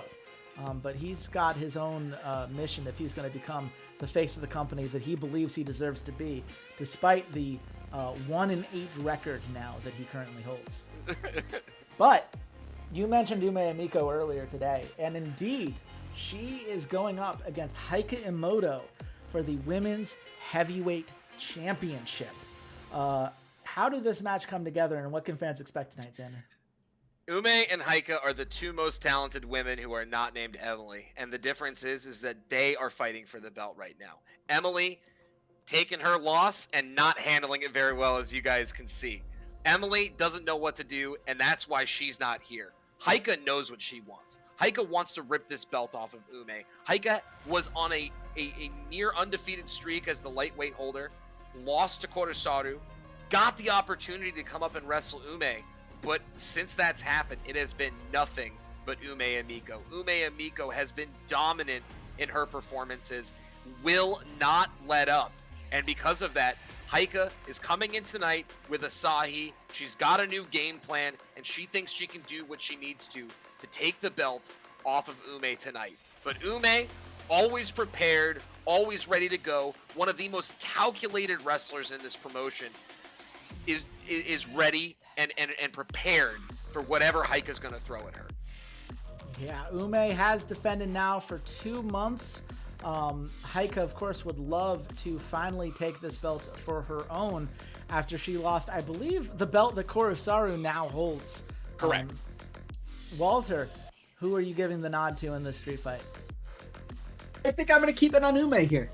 I think that while they both are pushing their way up the cards, while they're both fighting to stay in that face of the company race, listen, I've chosen a lot of baby faces to win tonight for Xander, so I'm going to pick another heel here. Keep it on Ume. The heels have indeed done very well tonight. Does that continue with an Ume victory here, Xander? It does continue. Ume retains the title. She sure does. And thankfully, it is a boost for Heike anyway. A 5 3/4 star match with some cool spots that the fans are in for. It's a hot match. I'm not sure if the feud is hot yet, but it is a very nice match to see, especially because Ume Amiko hitting Heike Imoto with a hard headbutt. Another holy shit moment. Just counting here. That's 8 so far tonight. And a 16 slot card, and we still have 2 matches to go. So you best believe this is not over yet. And we see a nice little boost for the Women's Heavyweight Championship. Getting a belt from gold to platinum is very hard to do. But you see the experience this Women's Heavyweight Championship has had. And the journey has indeed continued forward tonight. So well done to Ume. A well-deserved victory. The Congrats, fans are Ume. in. Heike will have to fight her way back sooner rather than later. We have a main event package real quick, highlighting Johnny Hangtime versus Eric Hangtime. You mentioned that this was the first time these brothers kind of fighting each other directly rather than indirectly through special referees. And the fact that Johnny versus Eric is the main event tonight is perhaps more proof of that than anyone could imagine. It certainly is. If you haven't followed the weeklies, you may be caught off guard by that, but this has been a long time coming, and we will see how that comes together. But first, we have a fatal 4-way casket match between Alex Jim, Kai Galvana, Alexandre Kennedy, and Saki Slab. Xander, how did this match come together? Yeah, listen, 2 very notable faces here, all right? It's really 3, but we'll go off of the first 2, okay? Alexandre Kennedy, the guy that's been working into these matches, again, has consistently been in the cruiserweight title matches, the lightweight title matches. And he came up and begged for a shot at the heavyweight title. He said, listen, I deserve an opportunity. I know that Kai Galvana is going to be in this match, and I deserve to be there too. I, at the very least, can be the reason that Alex Jim retains this title against Kai. Kai is terrifying right now. Kai has not been on a loss streak like this in a long time, okay? Kai was making huge moves, pushed himself back into face of the company status after almost falling out, and Kai is on a tear right now. He is looking to upset Alex Jim on the biggest stage possible after those last 2 losses to him. Okay? Alexandre wants to be the reason that either A, he gets the belt, or B, keeps Kai from getting it so that Alex Jim can retain. Saki Slab, similarly, is here because he thinks he's got a shot to steal it. Saki is not part of a faction right now. Saki wants to be the one that actually sneaks in here, and while Alexandre, Kai, and Alex Jim are throwing down, gets to throw some elbows, throw a drop kick, and do the unthinkable. And very similarly to Azaki, steal a belt, basically. Now, with all that being said, you've got the two top men in this match. You've got Kai Galvana and Alex Jim. Alex Jim is 8-0. Alex Jim has not lost. Since the moment he got the opportunity to wrestle for the heavyweight, he took it, and he has been running with it. Alex Jim is considered the next best person to wrestle Johnny Hangtime, and it hasn't happened yet. And so Alex Jim wants to retain his title. His goal is to go for 10 title defenses and then challenge Johnny Hangtime. He's made it clear that that's the number he wants to hit, and he wants to do it at all costs. Doesn't matter who gets in his way. And he just sees Kai as the guy he's beaten twice in a row and will be the reason that he gets to 10. He's confident that he can make that happen. Well, Walter, Alex Jim may be confident, and that 8-0 record gives him a lot of reasons to be confident. But do you believe that he is coming away with the W tonight? Yeah, the fact that Xander threw that he wants to go 10-0 first thing kind of makes me believe Alex Jim wins this. See, here's the fun thing, is I heard that and went, man, Xander really wants a reason for us to not believe that someone else is going to win this match. So we had very different reactions to that particular line there. I'm curious, Xander, which one of us is right? Who are you indeed giving the W to?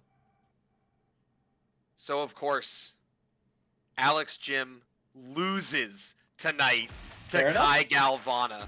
Fair Kai enough. Galvana finally gets the win. And it's in the blow-off match for the title and to stop Alex Jim from getting to his self-proclaimed 10 straight wins. Yeah, the thing that you did not know, Walter, is that Alexandre Kennedy and Kai Galvana were blowing off a feud in this match. Yep, The fact that Alex Jim is a casualty in that, I don't think Alex Jim, the Alex Jim Kai Galvana feud will continue. It's still going. Yep, it's going to continue. But it is, this has been a back and forth between Kai and Alexandre for a bit. Alex Jim will secure his spot as a face of the company. He has done enough to lock that in. It is no longer the journey. He's just earned it. And because it was a nice reign, nothing but love for the men's heavyweight championship belt. That belt is so close to becoming a gold star belt. We will see if Kai Galvana can hold on to it long enough to get it to that prestige threshold, or if Alex Jim is able to get revenge for this tough loss as Kai throws him into the casket. But we move on. It is the Emperor's Belt, a true leader feud in a steel cell match between Johnny and Eric. Talk us through it, Xander. What is on the line for these two competitors, and how did it come to pass that it would be two brothers feuding for the Emperor's Belt? Well, after months of conquest or death, sort of working hand in hand with the four brothers at the top, leading the way, leading the men and women beneath them to glory at all costs in this promotion, Johnny Hangtime's need for power has finally upset his brothers enough to where the feud here is Eric Hangtime saying, Johnny, you can no longer be trusted to be the Emperor. You can no longer be trusted to lead conquest or death. I should be the one leading the way now.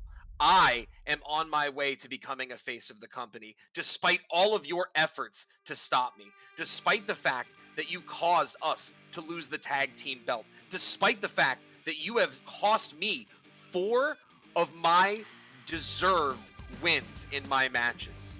You are the only thing standing between our faction and greatness. And you are the only thing standing between Glory of Legends becoming the greatest promotion of all. You're the reason that we haven't gone further. You were the one that lost at the tournament with all of the champions present. You no longer deserve to lead the greatest faction in what we consider to be the greatest wrestling promotion. And Johnny Hangtime simply looks at his little brother and says, I am the Emperor, and if you get in my way, I will crush you, and I will remove you from our faction. You will be nothing. I mean, you hate to see two brothers feuding like this, but it was inevitable. Ever since Johnny messed with Eric and I believe Elliot's belt, this was only a matter of time. Walter, does Eric get the nod against his older brother? Or does Johnny put Eric in his place and retain his title as the Emperor? Johnny puts Eric in his place. It's not even close. I mean, it would be pretty crazy if Eric won, right? Like, I understand Eric is at risk of falling out of becoming a face of the company, and it'd be tough to lose 4 out of 6 months here. But also, I mean, it's Johnny Hangtime. Are we wrong, Xander? It's Johnny Hangtime, guys, okay? And there's no way on the first match of the feud that he's losing to his brother Eric. It's just not happening. And I want to point out that Eric losing face of the company status is intentional. I was going to be upset if he had kept it, actually, because that furthers the nature of this feud. Eric is losing everything to his older brother.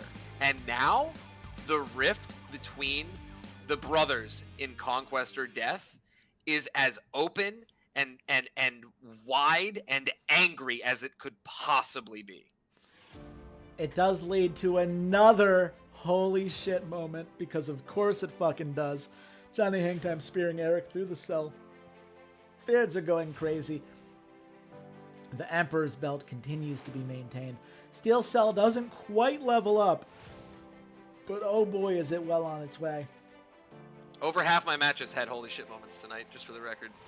It was Yeah. It was a profitable night. Did it keep up in the points?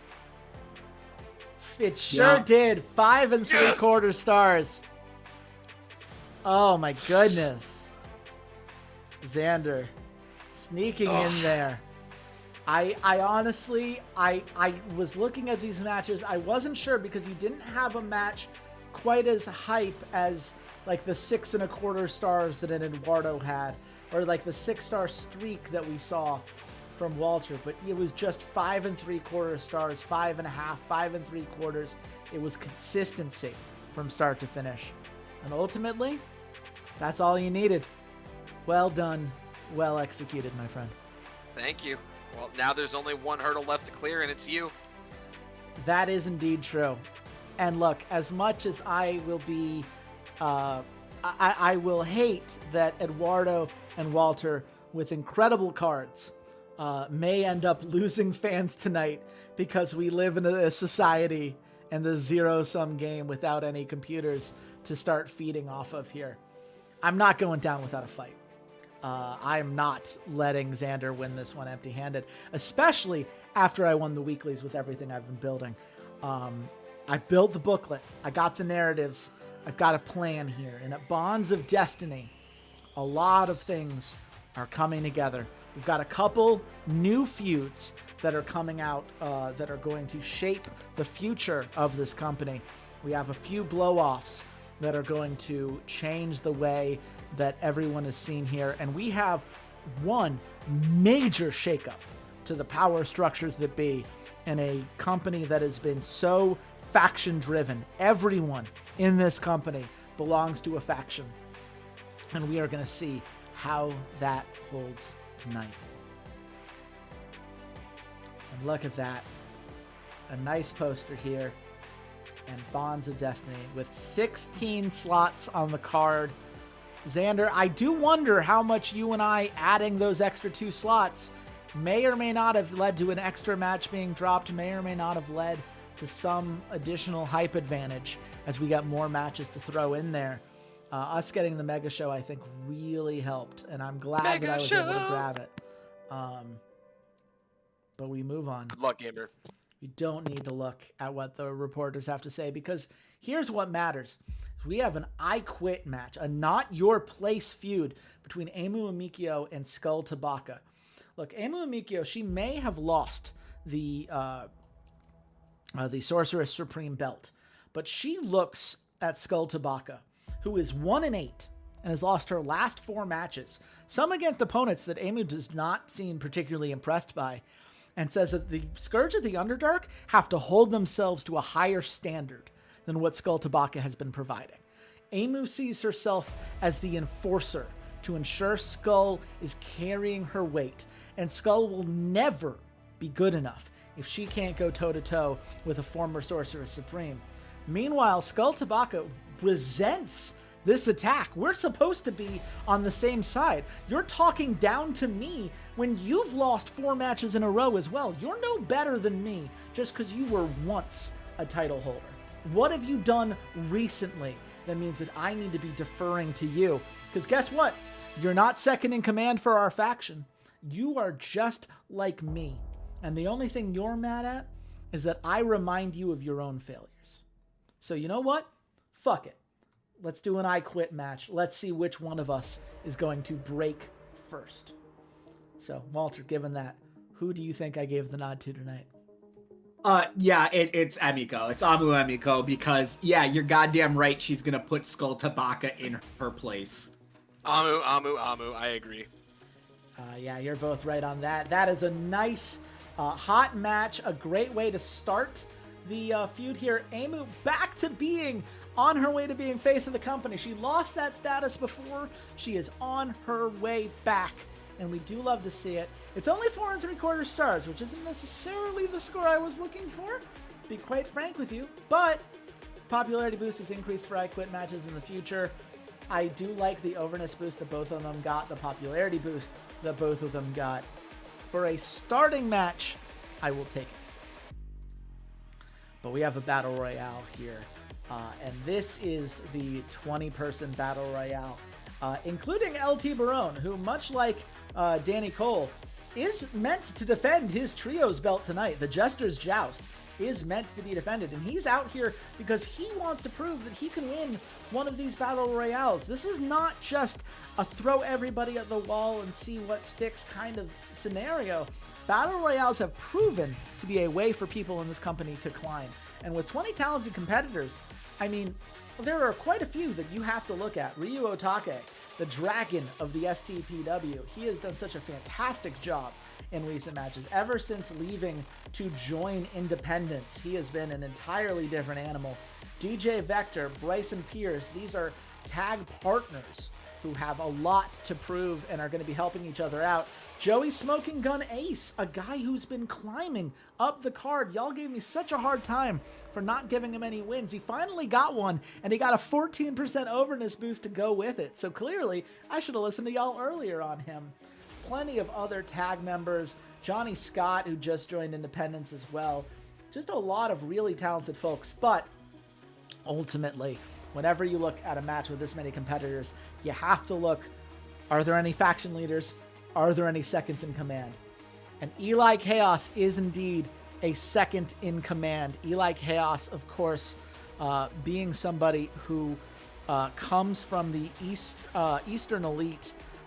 He is right behind Fishbone and needs to prove himself that he can handle himself and can handle the business of the Eastern Elite. He's 0-6 right now. The 18-year-old 4-4 needs a win, and he needs it badly. But you know who else would love to get a win?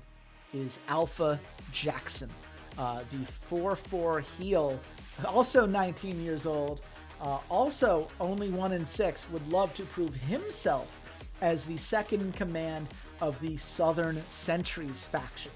So there's a lot of attention being drawn on these two, despite the heavy level of competition on the rest of this card.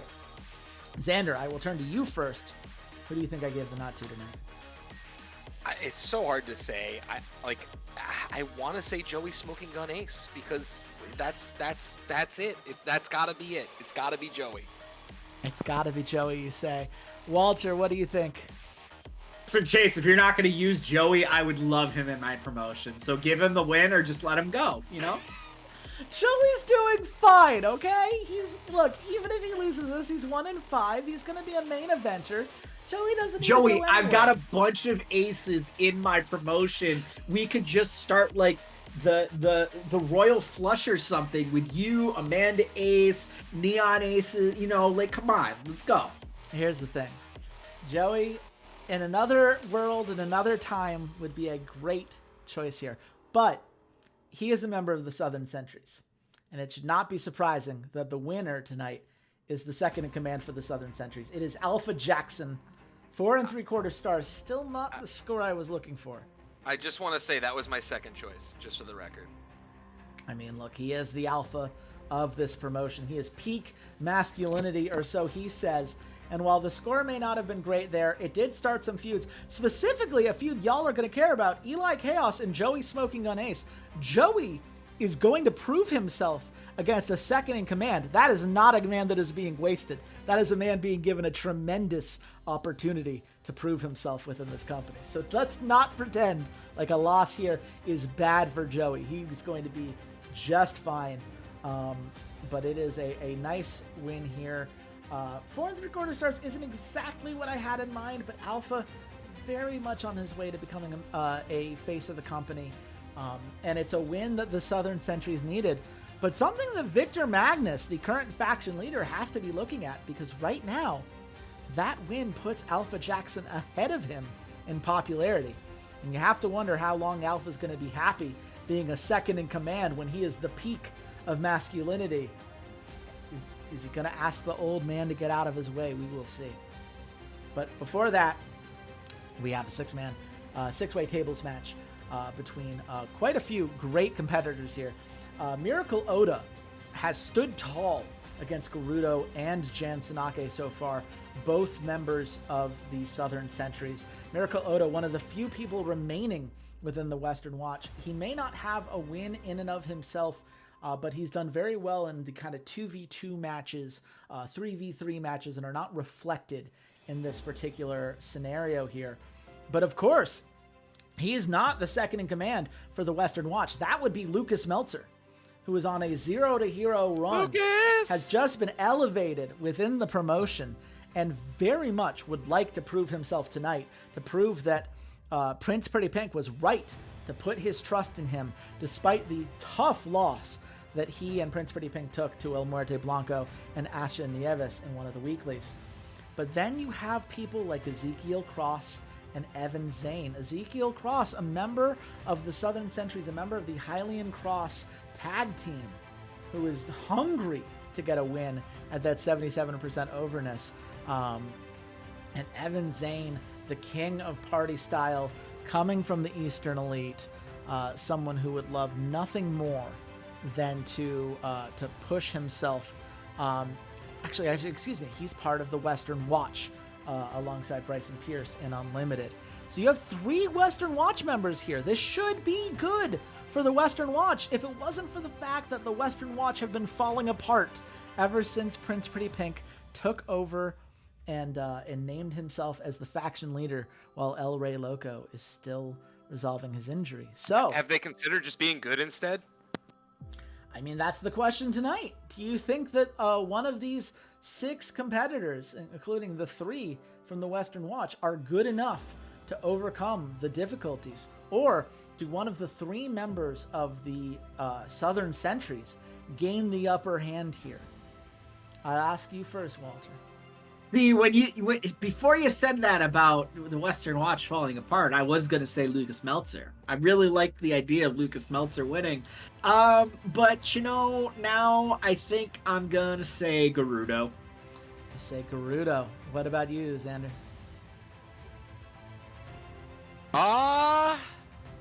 Man, yeah, let's go Gerudo. Let's just send it on Gerudo. I'm with it. Okay. You have accurately perceived that the Western Watch are going to lose this one, because here's the thing. it looks like the synergy just isn't there, especially between Miracle and Lucas Meltzer, right? They're meant to be a tag. They're meant to be working together, or not a full tag, but they're meant to be very closely aligned. And it just seems like they're a step behind. And at one point, Miracle sees that Ezekiel Cross is coming in for a spear, and he says nothing. And Lucas Meltzer gets pinned. Ezekiel Cross is going to be the one to take a W. That's going to push him over with the fans. It is a huge boost for Ezekiel Cross and Hylian Cross. He and Gerudo perfectly fine seeing his tag partner gain the W tonight, because overall, they're just enjoying the fact that the Southern Sentries look like a mess. And Huge. Lucas is just turning to Miracle Oda and saying, what the fuck, man? What the fuck just happened? How did you not tell me that Ezekiel was coming? And Gerudo and Ezekiel are just laughing their asses off in the middle of the ring. And you have to wonder what that means for the Western Watch as things continue to fall into disarray tonight. So what you're saying is that Walter and I were correct. You were absolutely correct that the Western Watch were not going to win. You went with Gerudo. I went with Ezekiel because Ezekiel he's needed to win laughing, more. so obviously that's a win for him too. So we were correct. That's fine. Gerudo has no problems with how the night played out. I will agree with you on I like your thinking, Xander. Yep. Now, we have a fatal four-way first blood match between some incredibly talented women, all of whom want to get a shot at competing for either of the main female matches. They would love to compete for Sorceress Supreme. They would love to compete for a Frost Witch title. But instead, they're here and they're all hungry to prove themselves. Sumi Kabaya has done a fantastic job recently. She does have a recent loss against Mistress Jade, but she did very well in a four-way match that included Tijuana King and Alana Elise, two tag partners who are currently feuding with each other. She has done some great cleanup there, and as a 26-year-old 4-4 face, would love to maintain that momentum. Mistress Jade, the Demon Queen, the second in command for the Scourge. She's had her ups and downs, but this is a match that you think she has to win if she's going to prove herself here. But Briar, Allison, and Kagetsu are also people who are incredibly hungry for it, right? Sure, Mistress Jade beat Sumi at a Go Home Wild Magic, but Briar, Allison, and Kagetsu are both on losing streaks. Briar's lost 4 in a row. Kagetsu 0-8. A tremendous fall. She was once a main eventer, and now she's lost. And it seems like she doesn't know what her role is meant to be anymore. So both of these are great competitors who could really use the W.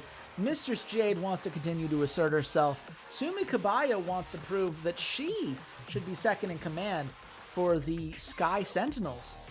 I mean, who do you think I gave the win to here, Xander? Sumi Kobaya, final answer. She becomes the second in command. It's just that easy. Give it to Sumi. What about you, Walter? Nah, I'm going to say keep it with Mistress Jade. You like Mistress Jade here. Look, I like Sumi a lot, Xander, but my heart will always be why? on No, you Mistress don't. Jade. I do. I love Sumi. Oh, you love. That's why she has 8 losses and 1 win. Yeah, you love her. Yeah, you love her. Yeah. Oh, okay. I guess our definitions of that word are very different. You of all people, with the amount of losses that most of your wrestlers have, I don't claim to love those wrestlers. That's okay? not true. That's not true. That's a fact. Well, I guess you'll have to go to the tape, which you can't do right now while you're giving your card here. So I guess that's true. I cannot in this very specific moment prove it. But what I can prove is that that's a 5 1/4 star match. Mistress Jade getting a huge popularity boost. Everyone involved in this getting an overness boost, which is very important, especially for Kagetsu. She needed that boost. That maintains her back as a main eventer despite losing here. Though she does desperately need a win. We're seeing, I didn't check here earlier, but the Southern Sentries hitting rep 7 thanks to Ezekiel Cross going hype is great to see. And my first holy shit moment of the night, Mistress Jade reversing Sumi Kabaya's finisher, giving Mistress Jade an extra 3 overness here. We're going to see more of the two of them going head to head. That feud is far from over. But we do move on for now, because we have a 4-way street fight match. I mentioned Victor Magnus earlier on, right? He is the faction leader for the Southern Sentries, a guy who needs to prove himself in a match like this. He has a 1-0 lead over Jackson Hall in their feud, but Jackson Hall is not alone in this match. Asher Collins, who is his tag partner in the Hall of Ashes, is very much here to try to turn the tides to gain an upper hand over Victor. This Northern Nightmare versus Southern Sentries feud really coming together. But of course, Fuerza de Dragon, he is not just window dressing in this match. He has been feuding with Asher Collins. He has yet to secure an individual win. He and Asher have mostly been in matches with other people.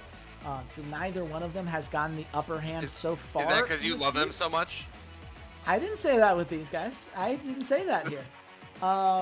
Look, Asher and Jackson have a lot to prove after the Hall of Pain was disbanded when River Dannenberg, I should say, betrayed the Northern Nightmare to go to the Southern Sentries. So they've been on a little bit of a decline, finding their footing. But Fuerza would love to take advantage of that. Victor Magnus would love to take advantage of that. The question that I pose to you, Walter, is which of these four do you think is securing the W tonight? I think right now the most compelling argument is Jackson Hall getting a victory here. That way him and Victor Magnus can get 1-1 in their feud. It does seem like that seems to be the more important feud out of the two paired here. Asher Collins and Fuerza de Dragon. It just seems like you wanted to get Asher Collins involved in this Magnus Hall feud. And because Fuerza has been feuding with Collins, it just makes sense to kind of balance things out. But I go with Jackson Hall. Okay, do you agree, Xander? I think you give it to Victor Magnus. I think Victor Magnus is coming away with the win. He's the faction leader. He's got to come away with the dub tonight. Here's the thing. In any other time, Victor would indeed come out with a win. But, as you said, Walter, very eloquently, the Hall of Ashes has teamed up to take Victor Magnus out. And Victor's an incredible competitor. As a faction leader, he can take quite a bit of pain. But the Hall of Ashes is so focused on taking down Victor that they miss that the Fuerza de Dragon is right there and would love to take them out. He takes advantage of the two of them distracted at beating up Victor, pins Asher Collins, 1-2-3, victory for Fuerza de Dragon, a huge win for the Eastern Elite. And everybody gets a little bit of a bonus. It's a 5 3/4 star match. It's a hot match that we love to see. And a holy shit moment for Fuerza de Dragon slapping the taste out of Jackson Hall's mouth. We do love to see that. So, look. I feel baited. You were a little baited. I mean, you were right ultimately in the problem here. But what you didn't see is that a 2-on-1 means that the one who hasn't been paid attention to can sneak away with the W. And that's what happened tonight.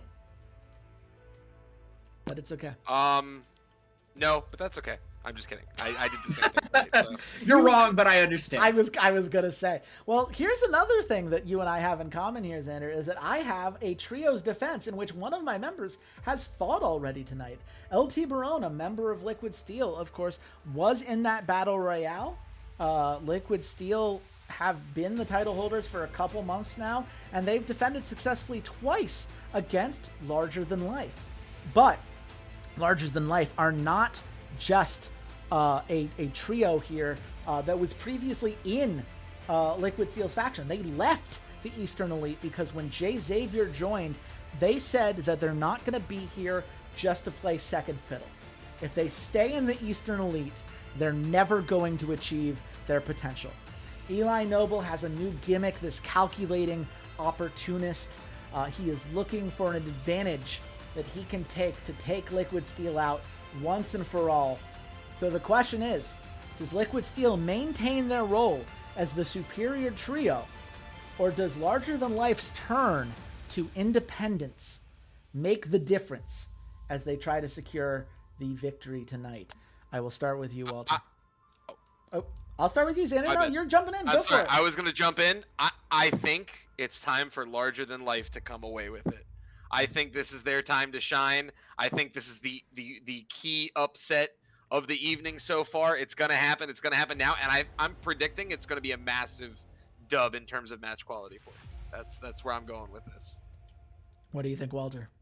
You know, I'm going to agree, Larger Than Life, and it's not because you had a trios member participate in a match earlier. He participated in a battle royale. That is not necessarily the most strenuous match to be in. You can't hide yourself. You can't curl up in the corner and kind of be avoided for a while. But I do think that it's time for a change, right? It's time for some championships to be turned over to new title holders, and knowing you're going to use a big pay-per-view to do things like that, give it to Larger Than Life. And I also agree with that the match quality in this is probably going to be stellar.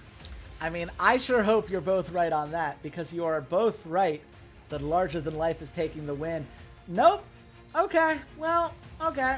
It's a 4 3/4 star. Sorry, I guess. I don't know. I thought that was going to be big. I thought that was going to be hype. I mean, the match looks good on so many accounts. Yeah, it sure seems pretty cool. I don't know.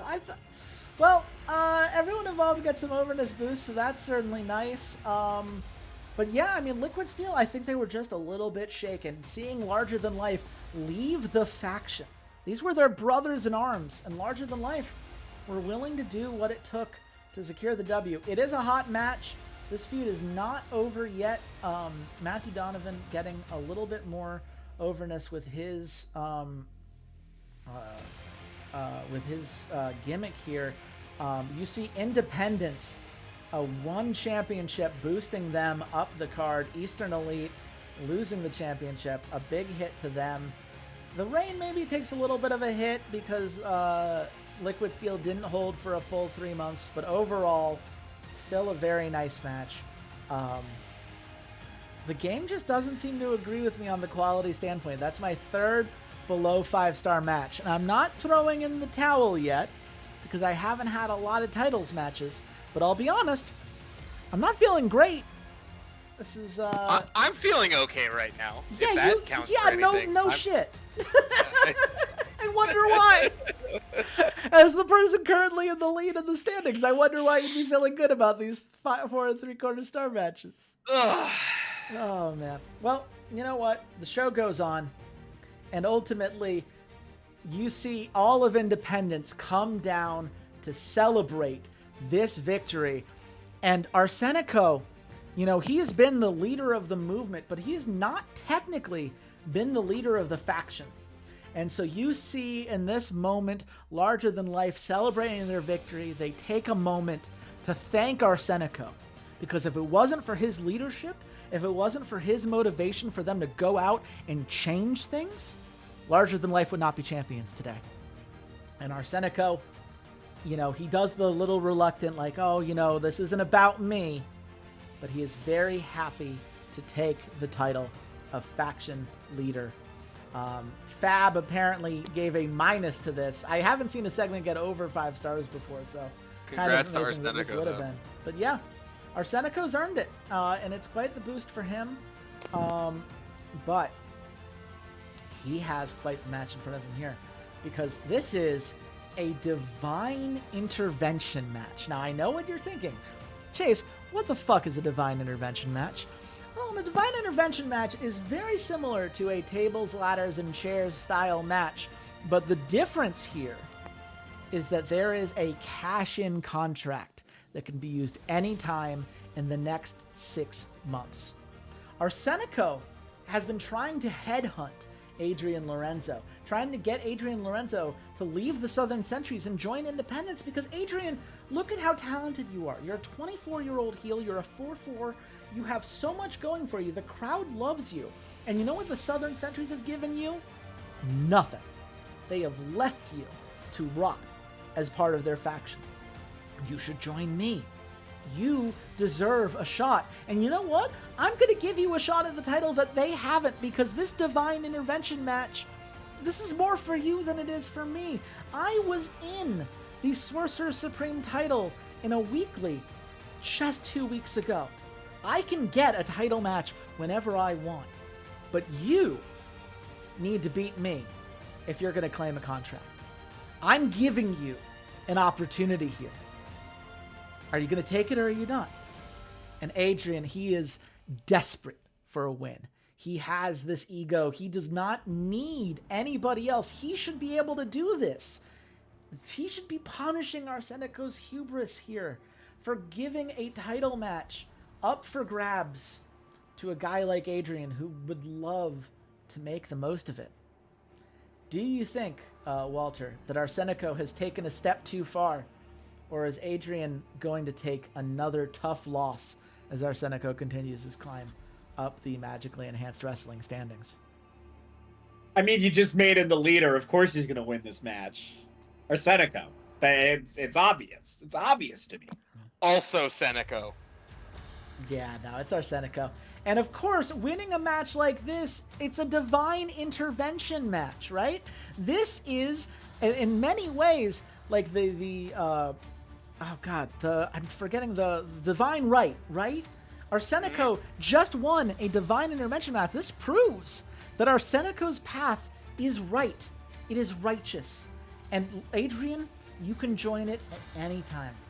I want you to enter the fold. I want you to be a part of this. So don't take this too hard, man. It's not too late to make the right choice and join us. Adrian, furious right now, but you can see he looks at that contract. He looks at Arsenico doing the classic priest arms to the sky, proving that this divine intervention is on his side. And there's just a moment of hesitation. Maybe this Arsenico guy knows what he's talking about.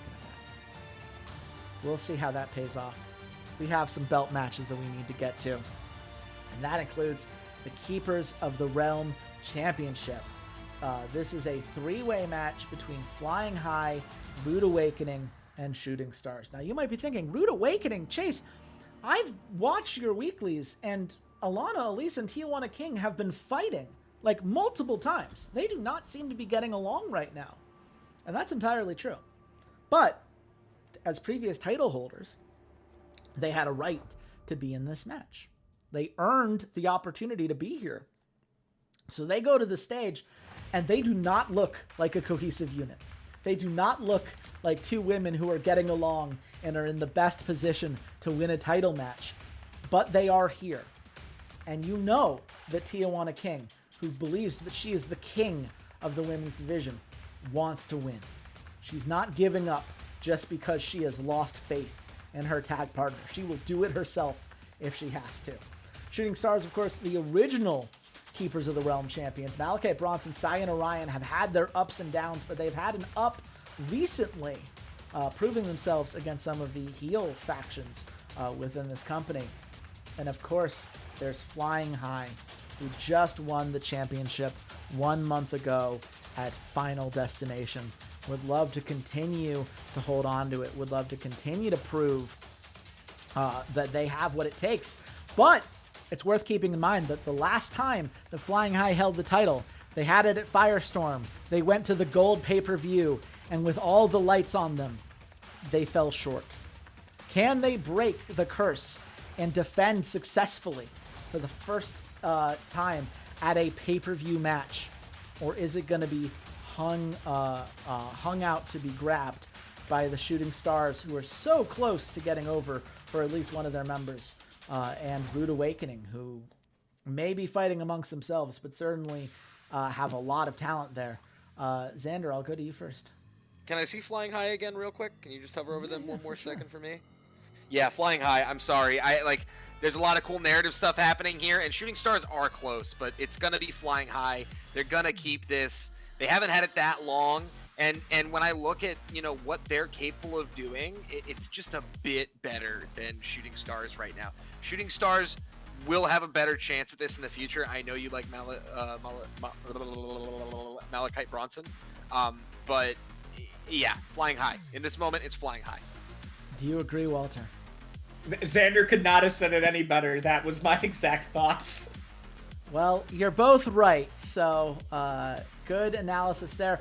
4 3/4 stars. I love this for you, Xander. I love this for me too. I don't understand. I feel like the fucking Grinch, who's like the Who's are still celebrating Christmas, and it came with these matches. They went. It was a hot match. Everyone got over. Everyone got a popularity boost. And it's still under 5 stars. Chase, I want you to take this feeling. I want you to bring it deep down inside you, and I want you to know this feeling is what I have felt for the last 6 months.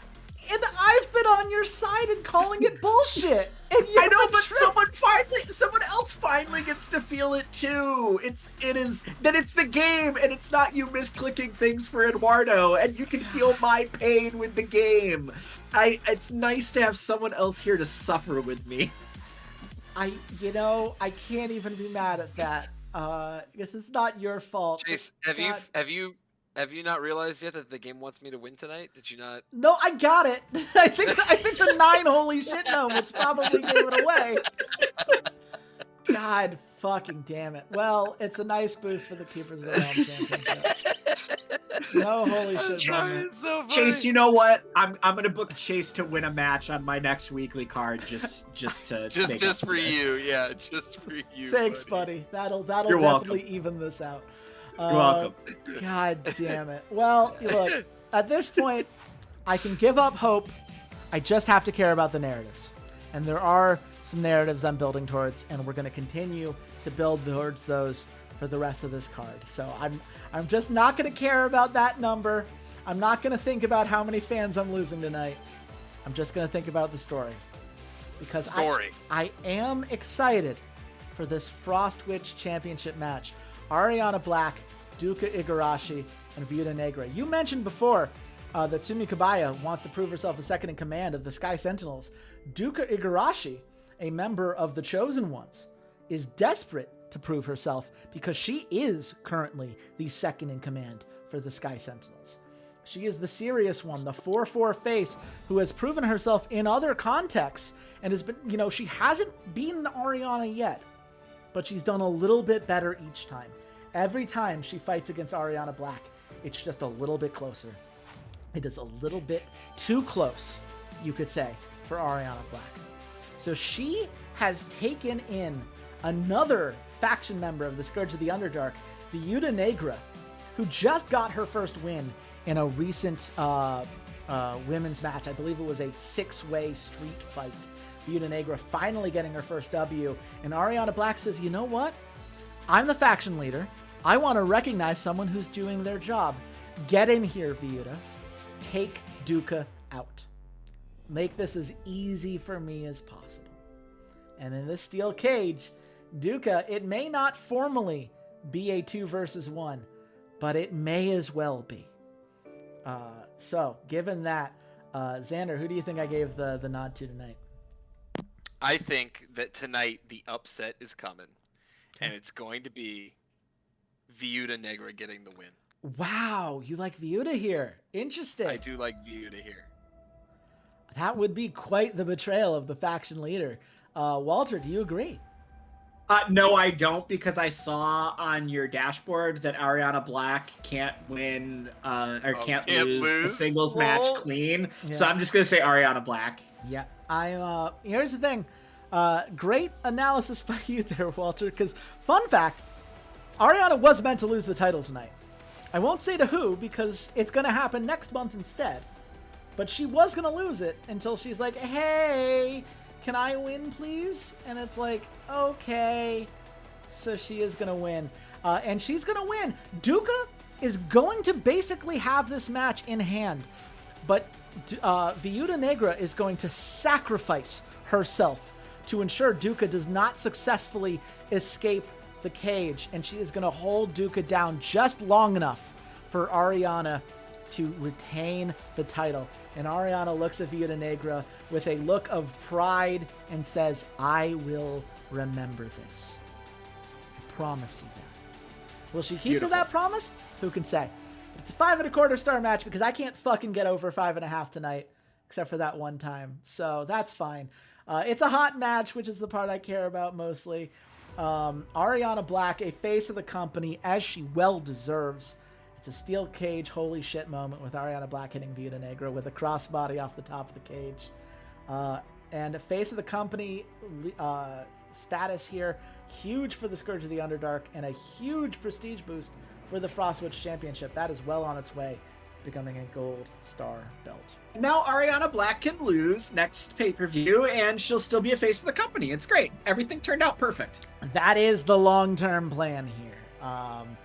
I mean, at 1062, I don't think she was at risk of losing it at this pay-per-view regardless, but Ariana's very happy that she did not lose tonight, and a happy Ariana is a happy me. Because, oh boy, you do not want to make Ariana Black angry. She will make you see black. But we move on here. The King of the Thunderdome Championship. It is a blow-off match between Ashton Nieves and Monty Hendricks. Those of you watching the weeklies know Monty has talked a lot of shit. Not just that he is a gift from God, which he truly believes himself to be, but because he believes that Ashton Nieves is a tool that El Muerte Blanco will throw away and dispose of the moment. Yeah, I mean, absolutely. Absolutely. Thank you for catching that. It is the, as soon as El Muerte Blanco sees him lose a title, Ashton Nieves is going to be nothing. That's what his argument has been. And Ashton is doing his best to shake it off, right? He is the buzzsaw of magically enhanced wrestling. Since beating Monty Hendricks at the second pay-per-view Firestorm, he has yet to lose a match. He is not going to let himself go down easy, especially because he knows deep down that Monty Hendricks is not wrong, that El Muerte Blanco cares about wins more than anything else. Given that here, this blow-off steel cell match, Walter, who do I give the dub to tonight? You keep saying blow off, and it makes me feel like, oh, Ashton Nieves, he's done with this. The feud is over. He's going to move on to bigger and better things. But I actually think Monty Hendricks wins the belt back, that he is not going to allow Monty Hendricks a chance at the belt again, because Monty Hendricks is going to have to deal with his faction leader, and Ashton Nieves is going to have to deal with his faction leader, and Monty Hendricks is the one that will move on to bigger and better things as the King of the Thunderdome. It's a very interesting argument. Do you agree, Xander? No, Ashton Nieves. Okay. Well, here's the thing, Walter. For a moment there, it really looks like Monty's about to win. But the problem with Monty is that he believes he's a gift from God, and he never shuts the fuck up. And at one moment in this match, he talks enough trash that it sends Ashton Nieves into a blind fury. And it's exactly what he needed to overcome Monty Hendricks. It is a victory tonight. It is a 5 3/4 star match. A little bit late, but I'll take it all the same. It's a nice blow off here. And I do have big plans for both Monty and Ashton. But Ashton's plans won't really become revealed for a couple more segments here. So all you need to know for now is that Ashton Nieves continues to push the King of the Thunderdome to new heights. And oh, by the way, the Steel Cell popularity boost. A very nice sequence there. So, congrats to Ashton. El Muerte Blanco is not going to be looking down on him quite yet. But we will see what is in store for the Northern Nightmare as the show goes on. But first, we have the Defenders of the Realm, a 4-way tag elimination match between Magic Missiles, Highway Robbery, Judgment Day, and No Bullshit. Highway Robbery, Judgment Day, No Bullshit. These are all Northern Nightmare tags. All three of these factions have done their part to try to push the Northern Nightmare forward. Judgment Day is Southern Sentries. Excuse me. I misspoke there. Highway Robbery was the champions, and they were the ones who injured the Magic Missiles. But upon the Magic Missiles' return, they lost the belt and have been trying to fight their way back ever since. No Bullshit has kind of been in Highway Robbery's shadow, but has been trying to get themselves over. Vance and Hideo Dado, both very good individual wrestlers, And Judgment Day finally got a big win. The Bryce and River Dannenberg duo, having now teamed back up with the Southern Sentries, very much on the rise, very much here to prove that they can take the Northern Nightmare down. A lot of feuds between the Northern Nightmare and the Southern Sentries because of River Dannenberg's betrayal. And the Magic Missiles, with all of these heels in this match, are going to have to try to outlast all of them.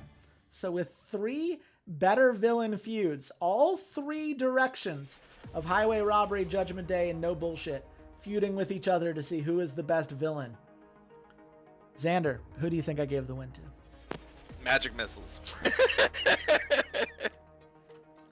I mean, that's a fair statement. Walter? Magic Missiles. Yeah. Look, the heels are fighting amongst themselves, and they save their dirtiest tricks for each other. And the Magic Missiles, it feels like, really power up in this match. And here you fucking go. Here's what I've been waiting for all night. 6.5-star match. God, the Magic Missiles are good at this. I mean, look. You're right, they are. Hey. Yellow Arrow was the first one eliminated, too. Red Arrow had to fucking survive. Thank goodness all these heels hate each other and kept fighting each other instead, because if they all teamed up, Red Arrow would not have been able to make it. But he eliminates Bryce, he eliminates Hideo, and he eliminates Vance, which means he was 2-on-1 versus No Bullshit and still maintained the victory. That's going to send Magic Missiles and Judgment Day into a hot feud. It's going to send No Bullshit and Judgment Day into a hot feud. It's a nice moment for Judgment Day. And Yellow Arrow was about to hit Hideo Adato with the finisher before they both collapsed from exhaustion. I guess that's why Yellow Arrow got eliminated first, but at least he got me a holy shit moment before he tapped out. And we're seeing the Defenders of the Realm continue to climb. So, congrats to the Magic Missiles. They earned it. They have done an incredible job of defending this belt since they returned from their injury. And you know that Highway Robbery and No Bullshit are going to come back head in hands, having to try to explain to El Muerte Blanco how they blew a 4-1 lead against Magic Missiles when Yellow Arrow went out so quickly. But we have a match people might be surprised is this early in the card. I know they're early is relative given that we're about 12 segments in, but it's a 16-slot card. And this is not the main event like a lot of people would have expected. Fishbone versus Derek Nash. Fishbone, of course, has been the Sorcerer Supreme for 3 months, having won it at Mana Unleashed. A big win for him that he has done his best to hold on to ever since. Meanwhile, you know, he took it from El Muerte Blanco, and Derek Nash has been basically just thrown in and been told, win it back. You can't let Fishbone hold on to this. And, you know, a lot of people thought that this was going to be Fishbone versus Arsenico because they wrestled on the weekly, but Fishbone said, no, I beat Arsenico on the weekly. I'm not fighting him again. He has to prove that he deserves another shot against me. And honestly, Derek Nash needs to prove that he deserves to be here as well. Derek wants to be respected. He believes that he has done what it takes to be seen as a real threat here. And they've put on some really good matches. But Fishbone says, look, if you want to prove yourself, you get in the ring with me one more time. We'll do this as a last man standing match. Only one of us has what it takes to stand strong at the end of this. Given that, Xander, who did I give the nod to? Given that, it's got to be none other than Fishbone. I think Fishbone retains here. Fishbone retains in your mind. Do you agree, Walter? Yeah, I do. There's part of me that wants to give it to Derek Nash, but it's not time. Keep it on Fishbone. Yeah, I do think there's an argument for Derek. He honestly has surprised me because despite losing matches he's had against Fishbone, he has always kept it close. And he has always put on some really high-level matches. But right now, Fishbone is continuing to get the nod. It's a 6-star match. A nice boost for him and a nice boost for Derek as well, right? Just because he didn't maintain the role here, he put together a hell of a match. The feud may be over, but Derek Nash proved himself. And the thing that everyone's going to note here, right? Derek Nash did it on his own. El Muerte Blanco was nowhere to be found. Not a single member of Northern Nightmare came in to give him a leg up here. Everything he did in this feud, Derek Nash did on his own. And he is damn proud of that, and he should be. And even Fishbone, as someone who did not like Derek Nash, cannot help but be impressed by the effort he put in tonight. There is a very wholesome, give credit to such a good wrestler that you expect from a face like Fishbone before he celebrates with his own title. And Derek Nash, there's just a look of frustration in his eyes as he wonders, why was I left to do this on my own? Where was the help?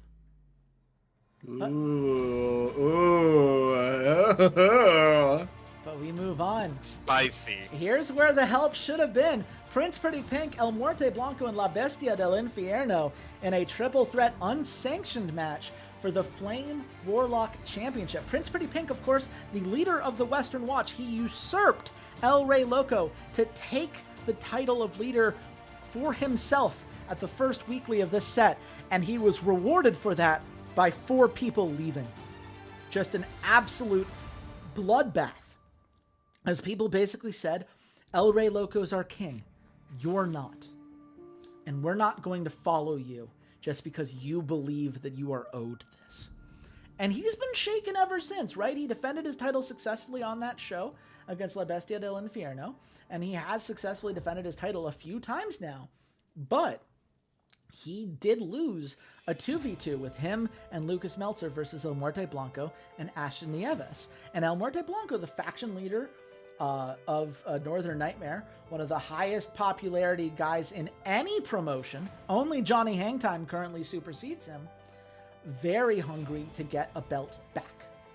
But La Bestia del Infierno is understandably quite frustrated. As those of you who watch the weekly know, La Bestia del Infierno expected that he was El Muerte Blanco's second in command. That was his understanding, that he was the second best wrestler. He's 2 months away from becoming a face of the company. Just because he didn't have a belt, he held a belt for months. He was the original Flame Warlock. And El Muerte Blanco, despite the fact that La Bestia has held this belt, has been competing for this belt, came down and has not let him take what La Bestia believes should be his. And there's this level of disrespect that La Bestia feels in how El Muerte Blanco has treated him. So, yes, it is technically a 2v1. But La Bestia and El Muerte Blanco may not be on the same page in this match. So, with that, Xander, who do you think I gave the win to here? Prince Pretty Pink. I love Prince Pretty Pink. I will never root against Prince Pretty Pink, no matter what the situation is, the narrative, especially not in this one, because it does seem like you're giving him a little bit of a leg up here from where he would be otherwise. But yeah, it's just not going to happen for me. So Prince Pretty Pink is my answer. Walter? I have to say Prince Pretty Pink as well, not because I really want to, but it is clear you are setting up a feud between El Muerto Blanco and La Bestia del Infierno, and I can't wait to see that bigger monster feud that you eventually do between the two of them. But Prince Pretty Pink takes it home tonight. Well, Walter, you're correct about my objective, but you're both incorrect in how I'm getting there. Because here's the thing. La Bestia del Infierno is in a position he is going to beat Prince Pretty Pink in this match. And as he is about to win, El Muerte Blanco sideswipes his own faction member, knocking him out of position and taking the win for himself. He has attacked his own faction member because he believes that any title on the board should be his. And La Bestia del Infierno is fucking furious. So it should be no surprise that the Northern Nightmare, you see everyone run in there, and La Bestia teams up with Derek Nash, Jackson Hall, and Asher Collins and attacks the rest of the Northern Nightmare as La Bestia del Infierno forms a new faction called the Hellfire Club. These are all of the Northern Nightmare members that they believe have been left astray because of El Muerte Blanco. You have the Hall of Ashes, who have been stuck feuding with River Dannenberg, someone that El Muerte Blanco should have dealt with, right? There was a treachery feud. And you know what happened the first time that El Muerte Blanco had to take out the trash? He had a negative morale hit. He thought it was beneath him to deal with someone who betrayed their faction, left other people to go do it. He believed it was beneath him to have to fight back against Fishbone to claim a title. That was beneath him. And he left Derek Nash to do it on his own. And he took a title from La Bestia del Infierno. That was La Bestia's title. It was originally his. It would have been his again. And that selfishness has led La Bestia to bond these four members together. And we are going to see a feud between the Northern Nightmare and the Hellfire Club moving forward that is going to define the state of the heel factions in this company. I dig it. I dig it. I dig it. Spicy. The Western... Whoa! Whoa! Whoa! Wait, no, wait! Whoa, bro. Whoa. Wow. Okay, game, I just want to talk. I'm just going to talk directly to Journey of Wrestling. This isn't about anyone else. This isn't about a competition. I just want to talk to the developer who's definitely watching the stream. I had two people leave the Eastern Elite that were both over with the crowd, were both main eventers, and the hit was like -28, right? Which is a hit. It was a reputation hit. Why the fuck is this -320? Why is this -320? Have you considered that the game doesn't like you? I am considering that more and more as this pay-per-view goes on. Well, what was the popularity of the other members is my main question, I guess. I mean, they're all main eventers. They're all over with the crowd, same as was true with the Eastern Elite. Like, and Northern Nightmare won a belt tonight. The faction leader won the championship. That's a multiplier. Like, La Bestia is not a main eventer. Like, he's not a face of the company yet. If he was a face of the company, I would kind of get losing a face of the company being a thing that would cause a higher prestige hit than normal. But this is an average of, what, 320 divided by 4? What the... Oh, my God. I don't have words. Have you considered nuh-uh? I genuinely, from the bottom of my heart, do not understand how faction reputation works. There's no version of this that makes sense to me, given how the Eastern Elite was handled. And like, this kills the I don't know, dude. This kills the faction feud hype, because this means Northern Nightmare Rep 1, who's gonna be like, oh my god, this ruins a whole bunch of stuff I had planned. Okay. Yeah, not great, for sure. I don't understand this game. I thought that was a really cool idea. Okay. Well, this pay-per-view hasn't gone the way I hoped. But you know, it's not over yet. Listen, at least Gus Sanchez did a good job. Yeah, man, that's the thing I was really worried about. Yeah. Thank you, Gus. Well done, Gus, the hero of the pay-per-view. God, oh my god. Well, okay. I'm gonna have to recompose myself, because I don't even mind losing the week anymore. That Northern Nightmare is gonna be the thing that keeps me up at night. But it's a. Would you say it's gonna give you a nightmare? Yes. Oh God. I would say that. That is the thing I would say. And I want I want the genuine developer of the nightmare. game to burn in Hellfire. Yeah, for sure. Both of those things.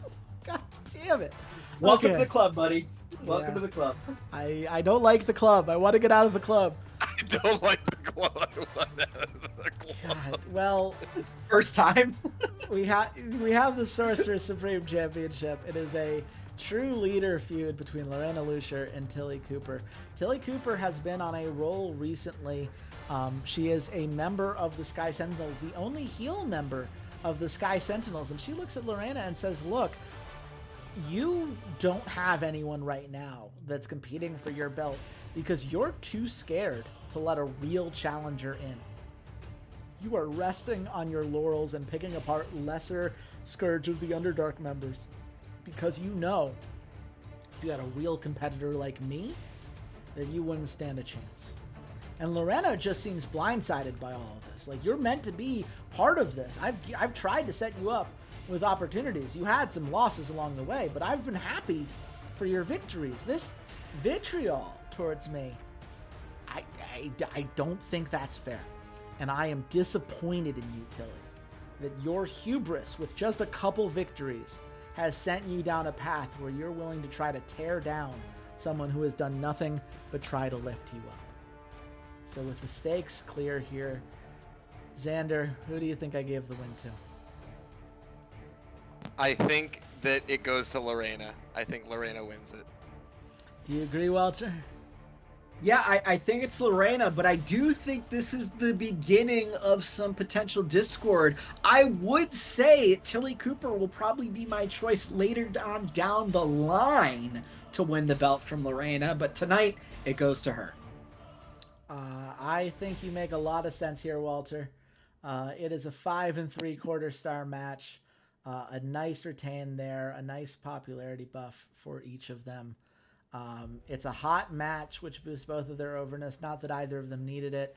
It's a nice path to starting this feud between the two of them.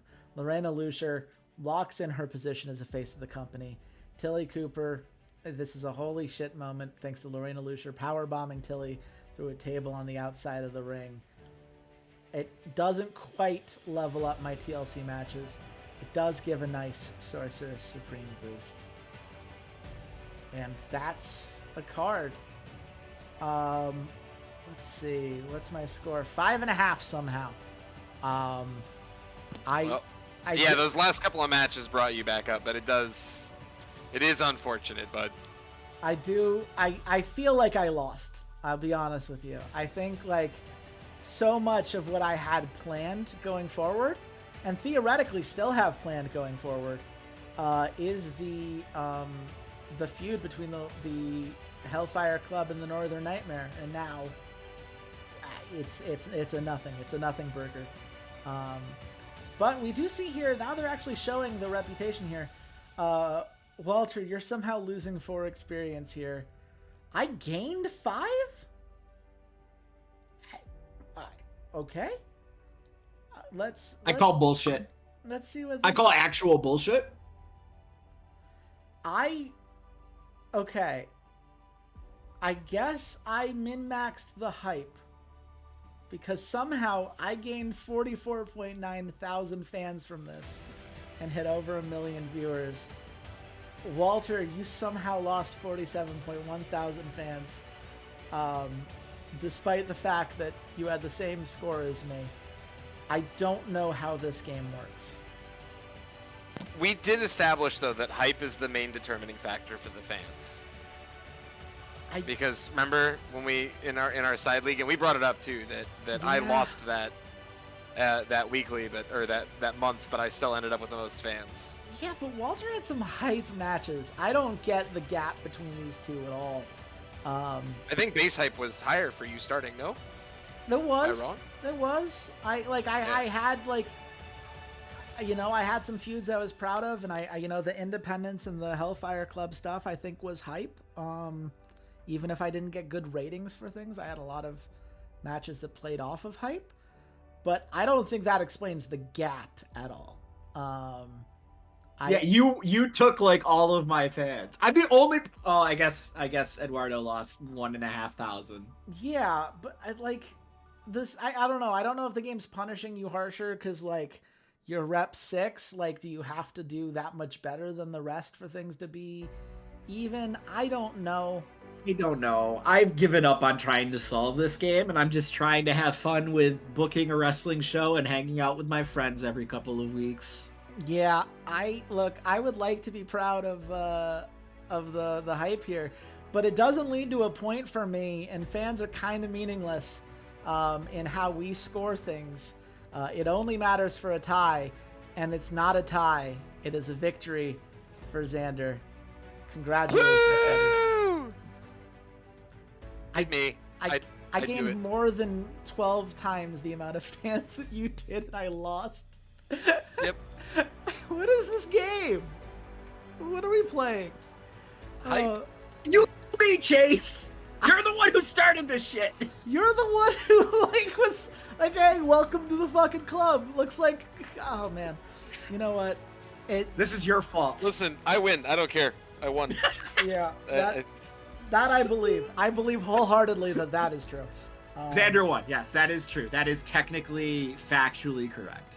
Xander, that is your 4th point in our standings. Mhm. And if we ever figure out the hype thing, it may be a 4.5 tie between the two of us. So there's your incentive to go track down our favorite developer, who we're all very happy with after the result of tonight and have no complaints. I am. I mean, you know, I won, so. You won and got so many holy shit moments. I got 9 holy shit moments on his 16 match card. 9. Well, that's a stream. I want to be happy for you.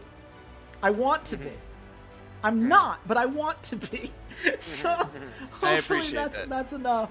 I Hopefully, mean, that's okay. Listen, I'm on your heels. I get it. You know, Northern Nightmare. Yeah.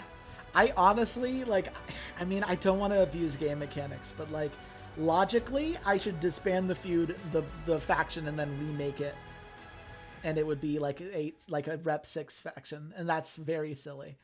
Whatever. I just rebuild the feud.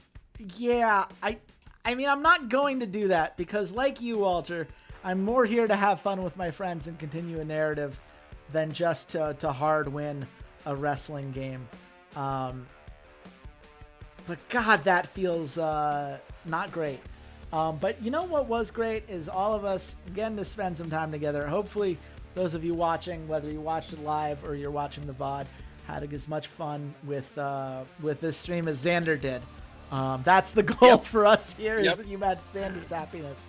Xander, where can the nice people at home find you? Listen, you guys can find me on all socials at Tentacle Coach. And of course, as everyone here knows that has watched before, please go check out Brooklyn College. We are doing big things in esports. That's at CUNY BC Esports, CUNY BC Esports. Go give them support. League of Legends, Valorant, Rocket League, Smash, CS. We got it all. And I appreciate everybody letting me shout them out every week. Thank you. Absolutely. Yeah, go give them some love. Walter, where can the nice people at home find you? Yeah, I hope everybody understands that me laughing at Chase in his misery it's just banter. I actually feel bad for him. Like, it's nice to have somebody else down here in the misery with me, but also, I want us all to be happy. I'm one of those losers that's like, man, I wish we could just all tie and all just have fun all the time. And fuck you, Chase, for showing that. Go fuck yourself. I'm mad on your behalf, right? Like putting myself to the side. I think whatever, the Northern Nightmare thing is the second most bullshit tonight.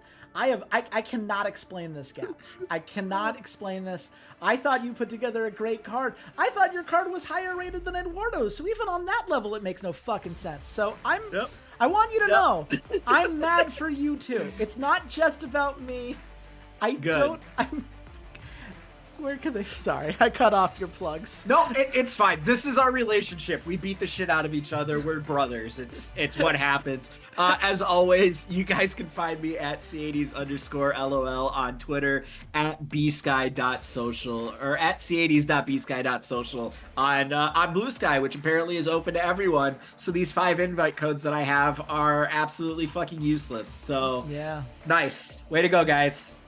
I mean, I guess it's fine. I don't know. I still think Blue Sky is slightly better than Twitter, so go find me It's there. just not owned by Elon Musk. That does go a long way, yeah. But yeah, I'm Chase Wasser on either platform. I don't really use either nowadays very often, but I would love to hear your thoughts. If you play the game and you know what the fuck happened tonight, I would love some answers there. I'd love your thoughts on what storylines you're really excited for, what you want to see from these shows moving forward. We're about to get into another set of 3 weekly matches, so definitely follow the YouTube channel, which is under my old username, RedShirtKing. I don't do a great job of advertising those, but they are there, and you should go check them out, so you can get all of the info on what everyone's been building. And come back in 2 weeks, 6 p.m. Pacific time, like always. It's going to be the next Silver pay-per-view, where all of our wrestling companies will be dealing with the aftermath of this Gold Star belt. And until then, goodbye, Internet. Peace.